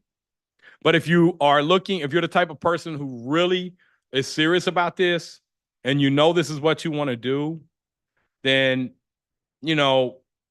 I would just tell you to think about really getting on a call with somebody on our team to talk through and see if what we do is a good fit for you. Riley on Instagram is saying, I'm moving out soon, can't pick between getting an apartment or putting a down payment on a house and renovating it. What do you think? Well, I guess that depends on your circumstances. I don't know where you're at. I don't know if it's a good area to buy in. I don't know what your goal. I mean, are you going to be there long term? If you're going to move in a year, I'd probably tell you to rent. So there's a lot of different things that you got to think about before that's a loaded question. So I just really, in order to give you advice, man, I'd really need to know more about your circumstances, your goals, what you want to do, what kind of job. Some people, they have businesses, and I tell them like, hey, man, look, you don't need my mentorship. You really don't. You have a really good business. What you need to do is you need to build your business. I just told my buddy that yesterday. I said, you need to build your business, man. Real estate is not your escape. You know, I got Lamborghinis and Ferraris. He works on my high-end cars. I was like, dude, you have a niche. Like, focus on growing that more. You know, but everybody looks at me and they say, well, I want to do real estate. Well, why? You got 20 years and you're good at what you do. Grow that business. So it's not for everybody, but if you're struggling, you got a W-2 job, 5 years from now, you're likely to be in the same place. Maybe you get a 3 or 5% raise a year. You got to do something different. You got to do something different. You know, because you can't work like that forever. You got to get some assets that are working for you. Nicholas said, and we'll do a few more questions, so drop him the Zoom chat before we end. We want to make sure we do a couple more questions. Yeah, come on. My cigar's almost gone, man. I usually do these till my cigar's That's gone. usually our timer. Okay, so I had a big cigar tonight, man. That's why we're going longer. Nicholas is asking, how do you find a good crew to start with? You don't. You manage them, you build them. Anybody that's been in this business will tell you that, you have to manage expectations. You have to have good systems in place. And when you find people, don't expect them to be perfect. Communicate to them about, hey, man, like, and then one of the things is we built out a spreadsheet that we train our students on so that when they come through a unit, and it takes them about maybe an hour and a half, 2 hours the first time, they'll build out their own construction budget. They'll know everything in there, down to the blinds, down to how much are you paying this guy to install a blind? How much is he getting paid to put in a light? How much is he getting paid to change out the outlet covers? How much is paint per square foot? How much is flooring per square foot? How much are countertops? How much is countertop install? How much is a vanity? How much is a vanity install? How much is tile? And so one of the things that our contractors like is they don't feel like, man, I'm doing all this extra stuff for free. Nope. Paying you for everything you're doing. Everything. Nate, I had to shave down these doors. Okay, charge me for it, right? Because at the end of the day, I want to create, number one, accountability. And number two, I want them in there grinding that list that I gave them. They know everything step by step and all the materials are there. That's my responsibility. And so we come in and we pay our contractors weekly. We come through. We have our construction manager come and check off. We give them a list and they check off. They walk through everything that they've done. So we get them paid quickly. And by getting them paid quickly, you can keep them going from job to job to job to job to job. We hear a lot too where people will say, there's just no good deals. And there are good deals, right? It's just probably what you're looking at. Maybe knowing your number. There's more deals out here than I can do. I mean, there's always is. Tons of deals. Right now, the deals are better than ever. They're better than they were 2 years ago. Because what you had 2 years ago, you had cheap money, you had people overpaying. Now things are starting to sit on the market longer.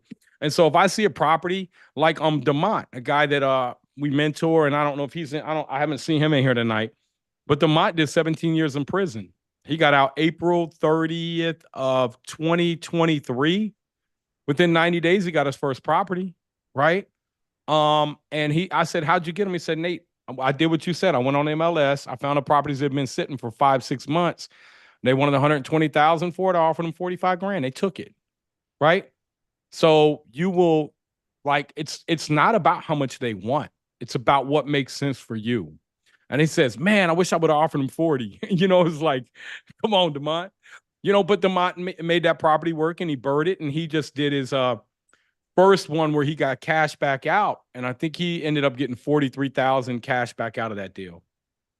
So not only all his money, renting it out, tenants paying a mortgage, but he got $43,000 excess from closing.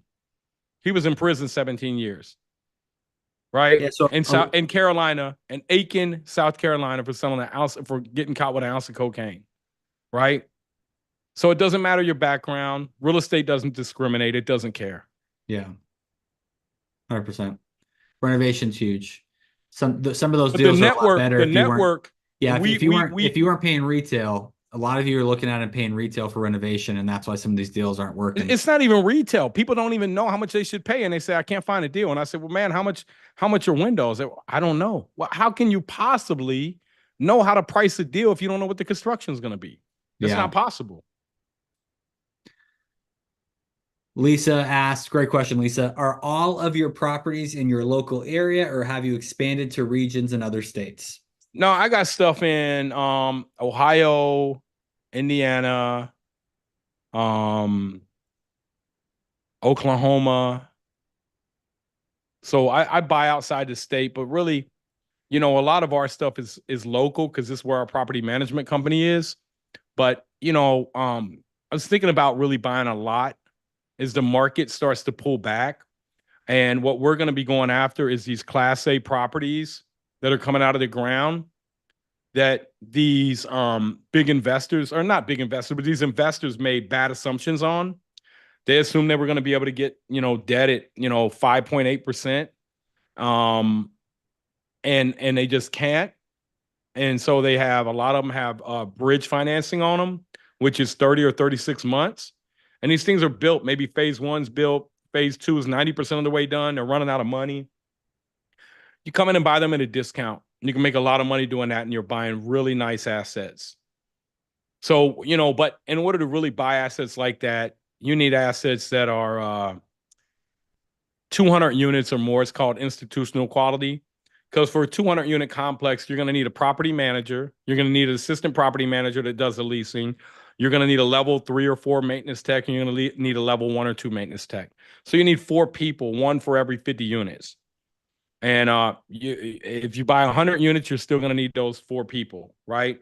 So it eats into your profits really bad. So institutional quality, anything over 200 units is really what the big institutions buy. And when they'll pay big money for it too. Nate, this is a really interesting question, so I want to ask him. We'll do like 2 more questions before we end because I know the cigar's ending here. What does your day look like when you were getting started in real estate? Because somebody's saying like, what's your real estate, daily activities? But I mean, right now it might be a little bit not as applicable today as it was, maybe 5-7 years ago. Now it's more calls. Like when you get like a lot of assets, what you do is you hire asset managers, and asset managers manage your property management company. They manage the reports, and then, I'll do a call with them once a week. Or they'll call me if there's a problem. They'll say, hey, man, we had this unit down. We had the guy test out. I need to get an approval. It's $26,000 or whatever, and so really it's calls. And I've even hired people to take my calls because I don't like doing it anymore. Because I grinded for, a decade straight, like 16, 18-hour days, 7 days a week. And my wife made the sacrifice with me. And, after all that, after doing that for about 7 years, we went bankrupt and lost everything. And, I thought, man, I did all that work for nothing. I lost everything. But my wife, one day, the sheriff came to the house and was serving a foreclosure notice. And me and my wife had an agreement when we first got together. And she said, I just want to be a housewife. I want to be a stay-at-home housewife. I want to take care of the kids. And I was like, all right, cool. I got it. And so she told me, she said, I know you're struggling. I see you're really stressed out. I'm going to go get my job back. And I went outside and I cried. And I just knew then, like, I just had to go do it. And I couldn't make any excuses. It was hard. So when someone said earlier it's hard, man, every day I felt like giving up. Like every day. Like not once, not twice, like constantly. That's the mindset. And I just knew I couldn't let her down. And so that's what really gave me and she told me, I got an email from her still. And she said, God has you here for a reason. I said, man, I don't agree with that. I didn't feel that way. I really didn't. And I just put my head down and just started working. And I didn't think about, oh, this is hard. I just thought, I'm going to get this done. And one of the guys that I ended up partnering with, he came to me one day. He said, Nate, do you need somebody that we need to hire to help you? And I was like, nah, I'm good. I got it. And at this time, I was renovating like 200 units same time. And he was like, how do you deal with all that stuff you're dealing with? I never thought about it like that. And I thought about it that night. And I called him the next day. I said, hey, man, you know, the question you asked me, I said, look, man, for the better part of 10 years, like I knew the feds were watching me. And if I got caught, I was selling about 300 pounds of weed every week. I was like, if I got caught, man, I was going to prison for 10 or 20 years. So when you have that level of paranoia, and then you have like, oh, this contractor didn't show up. Like, that's not really a problem. It's not. And so one day when I really decided to bury myself in work, and it was dysfunctional. It was really dysfunctional. Um, it was all I knew though, because I didn't have anything to fall back on. I was it was like 4 o'clock and I had 5 minutes. And I never had time because I was busy, busy, busy, busy, busy, busy, checking on contractors, order materials, like walking to jobs. And I had like 5 minutes just to decompress. And all I could think about was giving up. And I was like, that's it. I'm gonna bury myself so deep in work that I don't have 5 minutes in the day anymore. And that's what I did. And I just did that. And I did that for 30 months. I came out of bankruptcy in June of 2013. And I looked up in December of 2015 and I had 35,000 a month in passive income. I had enough to retire. And my partners, they were like, we got this 282 unit. And I was like, I'm done. They're like, what do you mean? I was like, dude, I'm done. I'm good. I'm done. I was like, I'm done. I was like, I need a break. I was like, I don't need any more money. Right? Like 35,000 a month was good. Like I live now probably off that. And I do whatever I want. And so it was really I was burnt out. And we went down to Florida and it felt so good. And I remember going in there and looking at my bank account January, and my bank account was growing. And I was like, oh my God, this is great. Like I'm not working and my bank account's growing. And that's when I realized I made it. And that's what I want to give back to you guys, girls. Financial freedom. And that's why I'm passionate about this stuff, man, because my family comes from struggle, like alcoholics and, hardworking blue collar people, railroaders and factory workers. And they work until they die and they don't have anything to leave their kids. It wasn't because they didn't work hard. I guarantee you they worked hard. They worked hard, long hours. My mom, there was 11 of them. And my grandfather worked, at Fisher Body, which, was automotive plant. I don't even know how they lived off of that, but they made it. And my other grandfather, they came over from Ironton, Ohio. They were coal miners.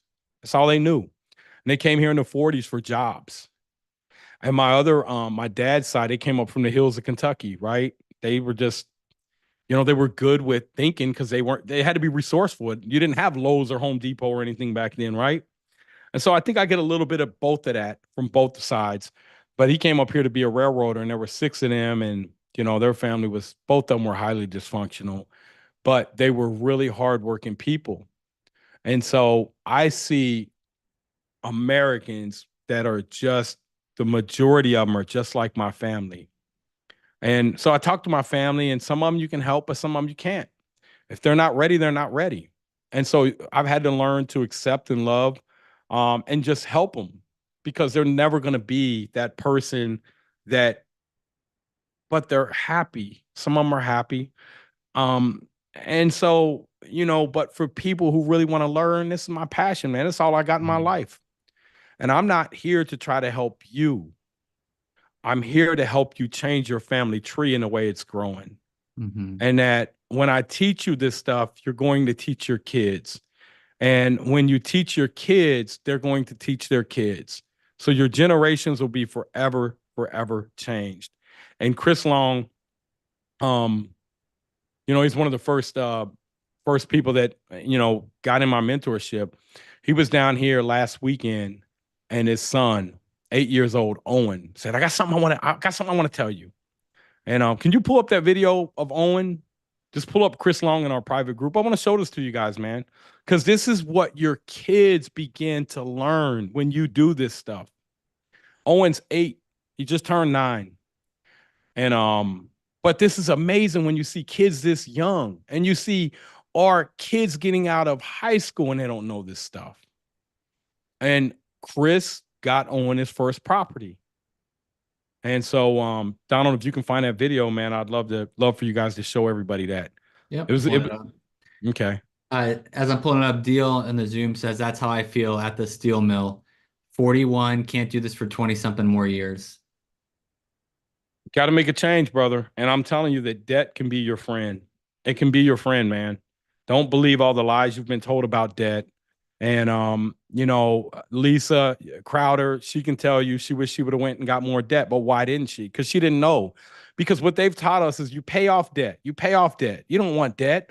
Why? Because they don't show you how debt really works.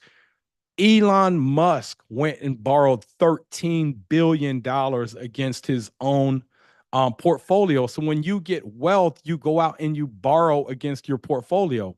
I'll go ahead, Donald. Owen from Indiana. Owen, how old are you? 8. When you gonna be 9? Tomorrow. My man. So tell us about the deal that you just got. How much you pay for it? 30,000. And how much you got to put into it? 30,000. And how much is it going to be worth? 100,000. So you're going to be in the deal for 60,000 and it's worth 100,000. What are you going to do with it after you get it renovated? Refinance it. How are you going to do that? Get a loan from the bank. Okay, and how much is this bank going to loan you? 75%. 75% of the ARV, which is going to be how much money? 75,000. Wait a minute, you only got 60,000 in it, man. How are you going to get 75 grand out? How much taxes are you going to have to pay on that 15,000 that you pull out? None. What? Why? Because it's a loan. What? You got it, man. Now, let me ask you this, though. Now you got to pay the bank back every month. How are you going to do that? Rent. You're going to rent what? I'm gonna rent the property out. Basically, you're going to rent the property out. Mm-hmm. You're going to collect the money from the tenant. You're going to take that. You're going to pay the bank. So let's say that this property is going up 5% in value every year. Started at $100,000. How much is this property going to be worth year 5? And show people how you're going to figure that out. 100,000, what you start with. Yep. Okay. Times 1.05. Uh-huh. And the power. Of? And then 5 years. Then that equals 127,628. What? Dang, that is awesome, man. So you just gained another $50,000 in equity right there, right? So what is that called when you do that? Burr. I'm here with. Oh. So, I mean, that's the stuff that the kids will start to learn from you when you do this stuff, man. So it's not about us, man. It's really about, you know, teaching, you know, the generations that are coming after us. Because a lot of us have struggled to learn this stuff and probably still struggling to learn it. Or maybe you're struggling saying, man, I need to learn it. But that's really why. You got to define your why. And that, and them days when you're sitting there and you're saying, man, this is hard. You got to remember your why you're doing it. Focus on the goal. Focus on the goal. What many of us do is we focus on the circumstance. Circumstances down here. And we say, well, the goal's too hard. And I really wanted to go out this weekend. So what do? We lower our goals. And then what happens? You just replay every week over and over and over. You know, it's a rush to get to Friday because you feel like I need a break. I need a break. I need a break. I need a break. And it's like a broken record. Instead of saying, hey, you know what? I don't need no break. I don't need no break. I need to change things. I need to commit. I need to commit these 5 years to a goal that I'm going to do for my family, because I'm not going to continue to let the tree of poverty grow in my family. I'm not going to let my kids. I mean, when I thought about giving up, I was 38. I was 10 years ago. And like, literally, like I was, you know, right there, just coming out. I was, you know, coming out of bankruptcy. I didn't know what to do. And I said, Nate, if you give up, your son has to go to prison twice. He has to get 4 felonies. He has to become an alcoholic. He has to get arrested 20, 30 times. He has to go bankrupt. He has to do all that just to get to where you're at right now, where you're saying you want to give up. You've made it so far. And so that was really like, I realized like I can't give up, because if I give up, I'm giving up on him. And now my son, man, got his first little girlfriend. And, you know, he just great kid, man, 17 years old. And, you know, I was talking to him the other day. I was like, you know, he's going out on his first, second date. I was like, man, you taking her to the movies, you're gonna buy, right? He's like, should I? It's like, yeah, man. Here, man, take my credit card, man. Go take, that feels good to be able to do that. Now he's not a spoiled brat, but he is spoiled. He has a lot, but he doesn't act like a spoiled kid. And that's what it's really about.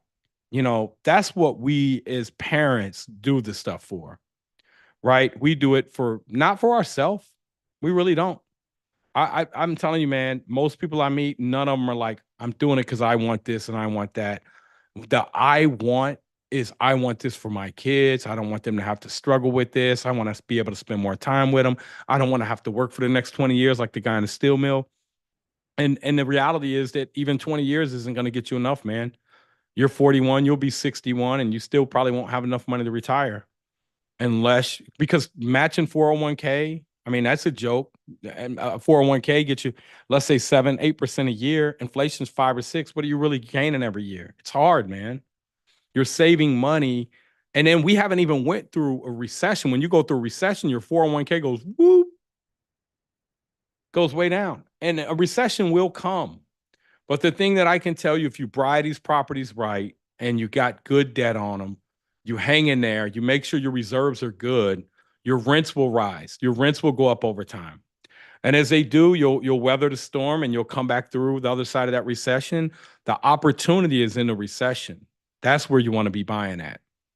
So you want to get in a position to be able to buy when people are, more apt to do land contracts and hold paper for you. I mean, there's a bunch of different strategies you can do, but none of it's going to help you if you don't have the knowledge. It really isn't. So, man, let's do one more question, man. I thank all you guys for coming in here tonight, man, and hanging out with me. I love doing this on Tuesdays. And thank you, Lisa. And look, Jiries, my partner, is going to be going live. What time is he going live, Donald? You're on mute. 6:30 Eastern on Thursday. 6:30? I thought he was going to do it earlier in the day. Oh, did he move it, Sharon? Did he move it? Starting next week. So starting August, it'll be 12 p.m. But this Thursday, it's going to be at 6:30. Yeah. 6:30. And he's going to go in and show you how to work Deal Machine and how he hires VAs to make 400 or 500 calls a day for him. And build out all that system to help you guys find deals, because that's the problem, is that people are trying to buy marginal deals, and marginal deals will keep you stuck with this thing like, I can't do deals. But you got to get in here and learn the construction side. You got to learn to buy the right areas, because the right areas is where the real wealth is made at. I know people that have been buying in the wrong area for 15, 20 years. Man, they're just as broke as when they started, because they don't have any equity in their properties. And every time they get rent coming in, the money has to go back out to the capital repairs. They were never able to go refinance out because the value of the properties didn't go up much. Those areas like Toledo and Flint, Michigan, and there's a lot of them all over the country where you had these blue collar cities that never transitioned over to like your more white collar. And then crime ran rampant and the workforce just wasn't good. And you had all the jobs leave. And keep in mind, when you have one job leave, it doesn't just take a job with it. There's multipliers on jobs. And so for durable goods manufacturing, and this is how in depth we go in teaching people, we have a chart to show you the different types of jobs that are coming, what kind of multipliers they got, because durable goods manufacturing has like an 8.2 multiplier on it. And so if it is bringing in 100 or 1,000 jobs, it's really 8,200. And so then what you do is you back in and you say, well, what's our total inventory? What's our vacancy? How many units are out here right now? And you say, man, there's 8,000 new jobs coming. For every 2 jobs, you need 1 new property, 1 new unit. So you need 4,000 units. If there's only 1,200 available, you got a shortage. They're going to have to build to meet demand. And the cost to build is way higher than existing inventory a lot of times. Like, who was that earlier was telling us, was that the lady from Colorado? They never built $500,000 houses over there. Well, $500,000 house is like pretty much a starter home now, in a lot of these areas. It's a 2,000 square foot house. Maybe that ain't a starter home, but it's just not like what you thought a $500,000 house should be. Right. So, again, man, I want to thank everybody for coming on here, everybody on YouTube and Instagram. And if you guys are looking for, like I said, some live videos, some free trainings, just drop in the chat. And if you guys are really thinking about doing this, man, and you want to see if our mentorship, what all it offers, and if it's a good fit for you, just say mentorship below too, man. And every Tuesday I'm gonna come in here. I'll probably run a poll in our group. We got a Facebook group for those of you that ain't in it. We got like one of the larger real estate groups out here. We're over 250,000, 280,000 people in it. And it's Burr Invest, and that's what we really I'll probably go in there and ask people what they want to learn about next week. I'll probably do the 5-year roadmap. I'll probably do that. I've done that a couple times, but it's not something that you just hear once and you get it. It's like over and over. And so, man, I'll be dropping nuggets on that. Tuesday, 7:30 p.m. Eastern time. You can use this same Zoom link if you're here. And can they use this same Zoom link to get in Jiries' 6:30 as well? His will be different for that one. All right. And so, I can you drop that link over here so people can get it, or what are we going to do to fix that? Because we need to use the same link for both of them so people don't have to re-sign up every time. Yeah, we'll have it for next week. Do you want me to drop the Zoom link or the registration link for his? Why can't they just use the same Zoom link? Can't we move stuff over to this? We need to switch it for next time. They already set up registration for his, so then people wouldn't get to it. Okay. Is that correct, Sharon, or did you guys change it? Looks like it might be the same. No, that it's gonna be different because we're moving the times in August. That's why we couldn't use the same link. Yeah, I think you can still use the same link because you can have several different times on the You same can use link. the same Zoom link though. Yeah, the same Different Zoom link. calendar, but different Zoom link. It is the same Zoom link. Yeah, so if you got the Zoom So link, it's the same Zoom link then. Yeah. use the same Zoom link, jump in here Thursday and next Tuesday. Just put this in your calendar if you got it on your calendar, man. If you can't find the Zoom link, just ask Lisa. She's our new friend, so Lisa Crowder, shout out. Thanks for co-hosting with Nate for the first 45 minutes. But thank you, Lisa. But hey, we appreciate you guys again. Jiries on Thursday night at 6:30 p.m. He's gonna show how to find off-market deals. Actually call. He's gonna call. Listen, sellers. here's what's cool about it. You guys come in, give him zip codes. He's gonna pull a zip code and he's gonna show you this system. And if he sets an appointment for you, he'll set an appointment. He doesn't want the property, man. Like, look, we don't want the property. We want to see you guys win. If he picks your zip code and sets the appointment, you got to follow up with the person. You're going to see how he does it on live. Basically, we're going to use AI to give you the script. And as the person talks to you, it's going to tell you what to ask them. Now, and then we have AI voice set up. So if you get a voicemail, you just click the button. It sends his voicemail out, tells him to call you. And Jiries is just so good because I think a couple weeks ago he was on and this lady was like, no, how'd you get my number? And then he was like, I'm gonna be honest, man, I skip traced you, right? And then the lady was like, she didn't want to sell her house. And, and then he just stayed on, kept talking to her. And she was like, what do you think my house is worth? So it was really cool to just be able to see him because Jiries has wholesaled over 1,000 properties, man. And so it was really cool to see how he handled that because he's much better at that than I am. Awesome. So that's 6:30 Eastern Thursday. And if not, hopefully we see you guys next Tuesday at 7:30 with Nate and I. We will be here and Nate will be here with his cigar as well. Yeah. And if you guys don't mind, man, if you learned something tonight, go into the group, tag me in it. Let me know what you learned and let me know what you want to know more about. Because this is what I love teaching, man. Whether I'm mentoring you, whether you're in my mentorship, whether you're not, I don't care. I just really want to, help you grow and help you overcome whatever you're dealing with your finances. Yeah. And so if you're not in our Facebook group, it's just Burr Invest, BRRRR Invest. Just search that group. It's the one with 286,000. It's the large one. Feel free to join in there. I'll get you in tonight. And yeah, appreciate you guys joining us. Have a great rest of your week. Thank you, Donald. Thank you for hosting. Thank you to Lisa and everybody else that asked questions, man. Love you guys. Let's go out here. Listen, man, if you woke up today and you had oxygen in your lungs, like, hey, man, I'm telling you, man, one day you're going to say, damn, I wish I had that day back, right? Don't be that person that didn't do anything with your time. we know that anybody out here that's successful has went through struggles, right? You don't have success without failures. You don't have success without struggles. But what you decide to do with your next 24, 48, or 168 hours till I see you again, or even on Jiries' call 48 hours from now, is going to be the very beginning of defining where you're headed in life. So let's all just make a commitment today, man, that, even if it's just reading one book. I'll tell you a book that I really love. My partner Mike, he wrote one, From Broke to Millions. That's really good, Mike Gilley. But there's another one that is dear to my heart.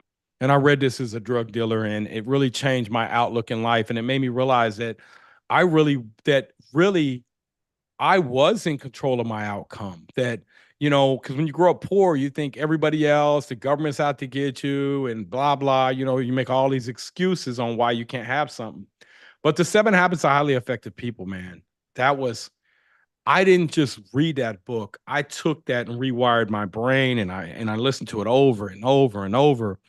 And I think that's one of the most popular books read by, people that are CEOs and just, people that are successful, because it'll teach you to really control the things, focus your energy on the things that you can control, and then you let everything else go. It's like the serenity prayer. God grant me the serenity to accept the things I cannot change. And if you use this in business, it's powerful. Like, I got to accept the things I can't change, right? Courage to change the things I can, and wisdom to know the difference. And if you use that philosophy, and I ain't saying, I'm talking about if you ain't God, all that. I'm just saying, think about this in your mind, right? Use that philosophy in life. Don't spend your energy worrying about things that you can't control. It doesn't even matter. And if you can control it, then why are we talking about it? Go take action. Yeah. Love you guys, man. Nate said The 7 Habits of Highly Effective People by Stephen Covey. I read that every year, man. Every year I refresh. It's in there right now. It's all wrinkled up. It's in bad shape. I see you ain't been reading yours. Yours looks brand new. Mine looks too clean, doesn't it? All right. Yeah. Thank you, guys. We'll see you either Thursday or next Tuesday. All right. See you guys.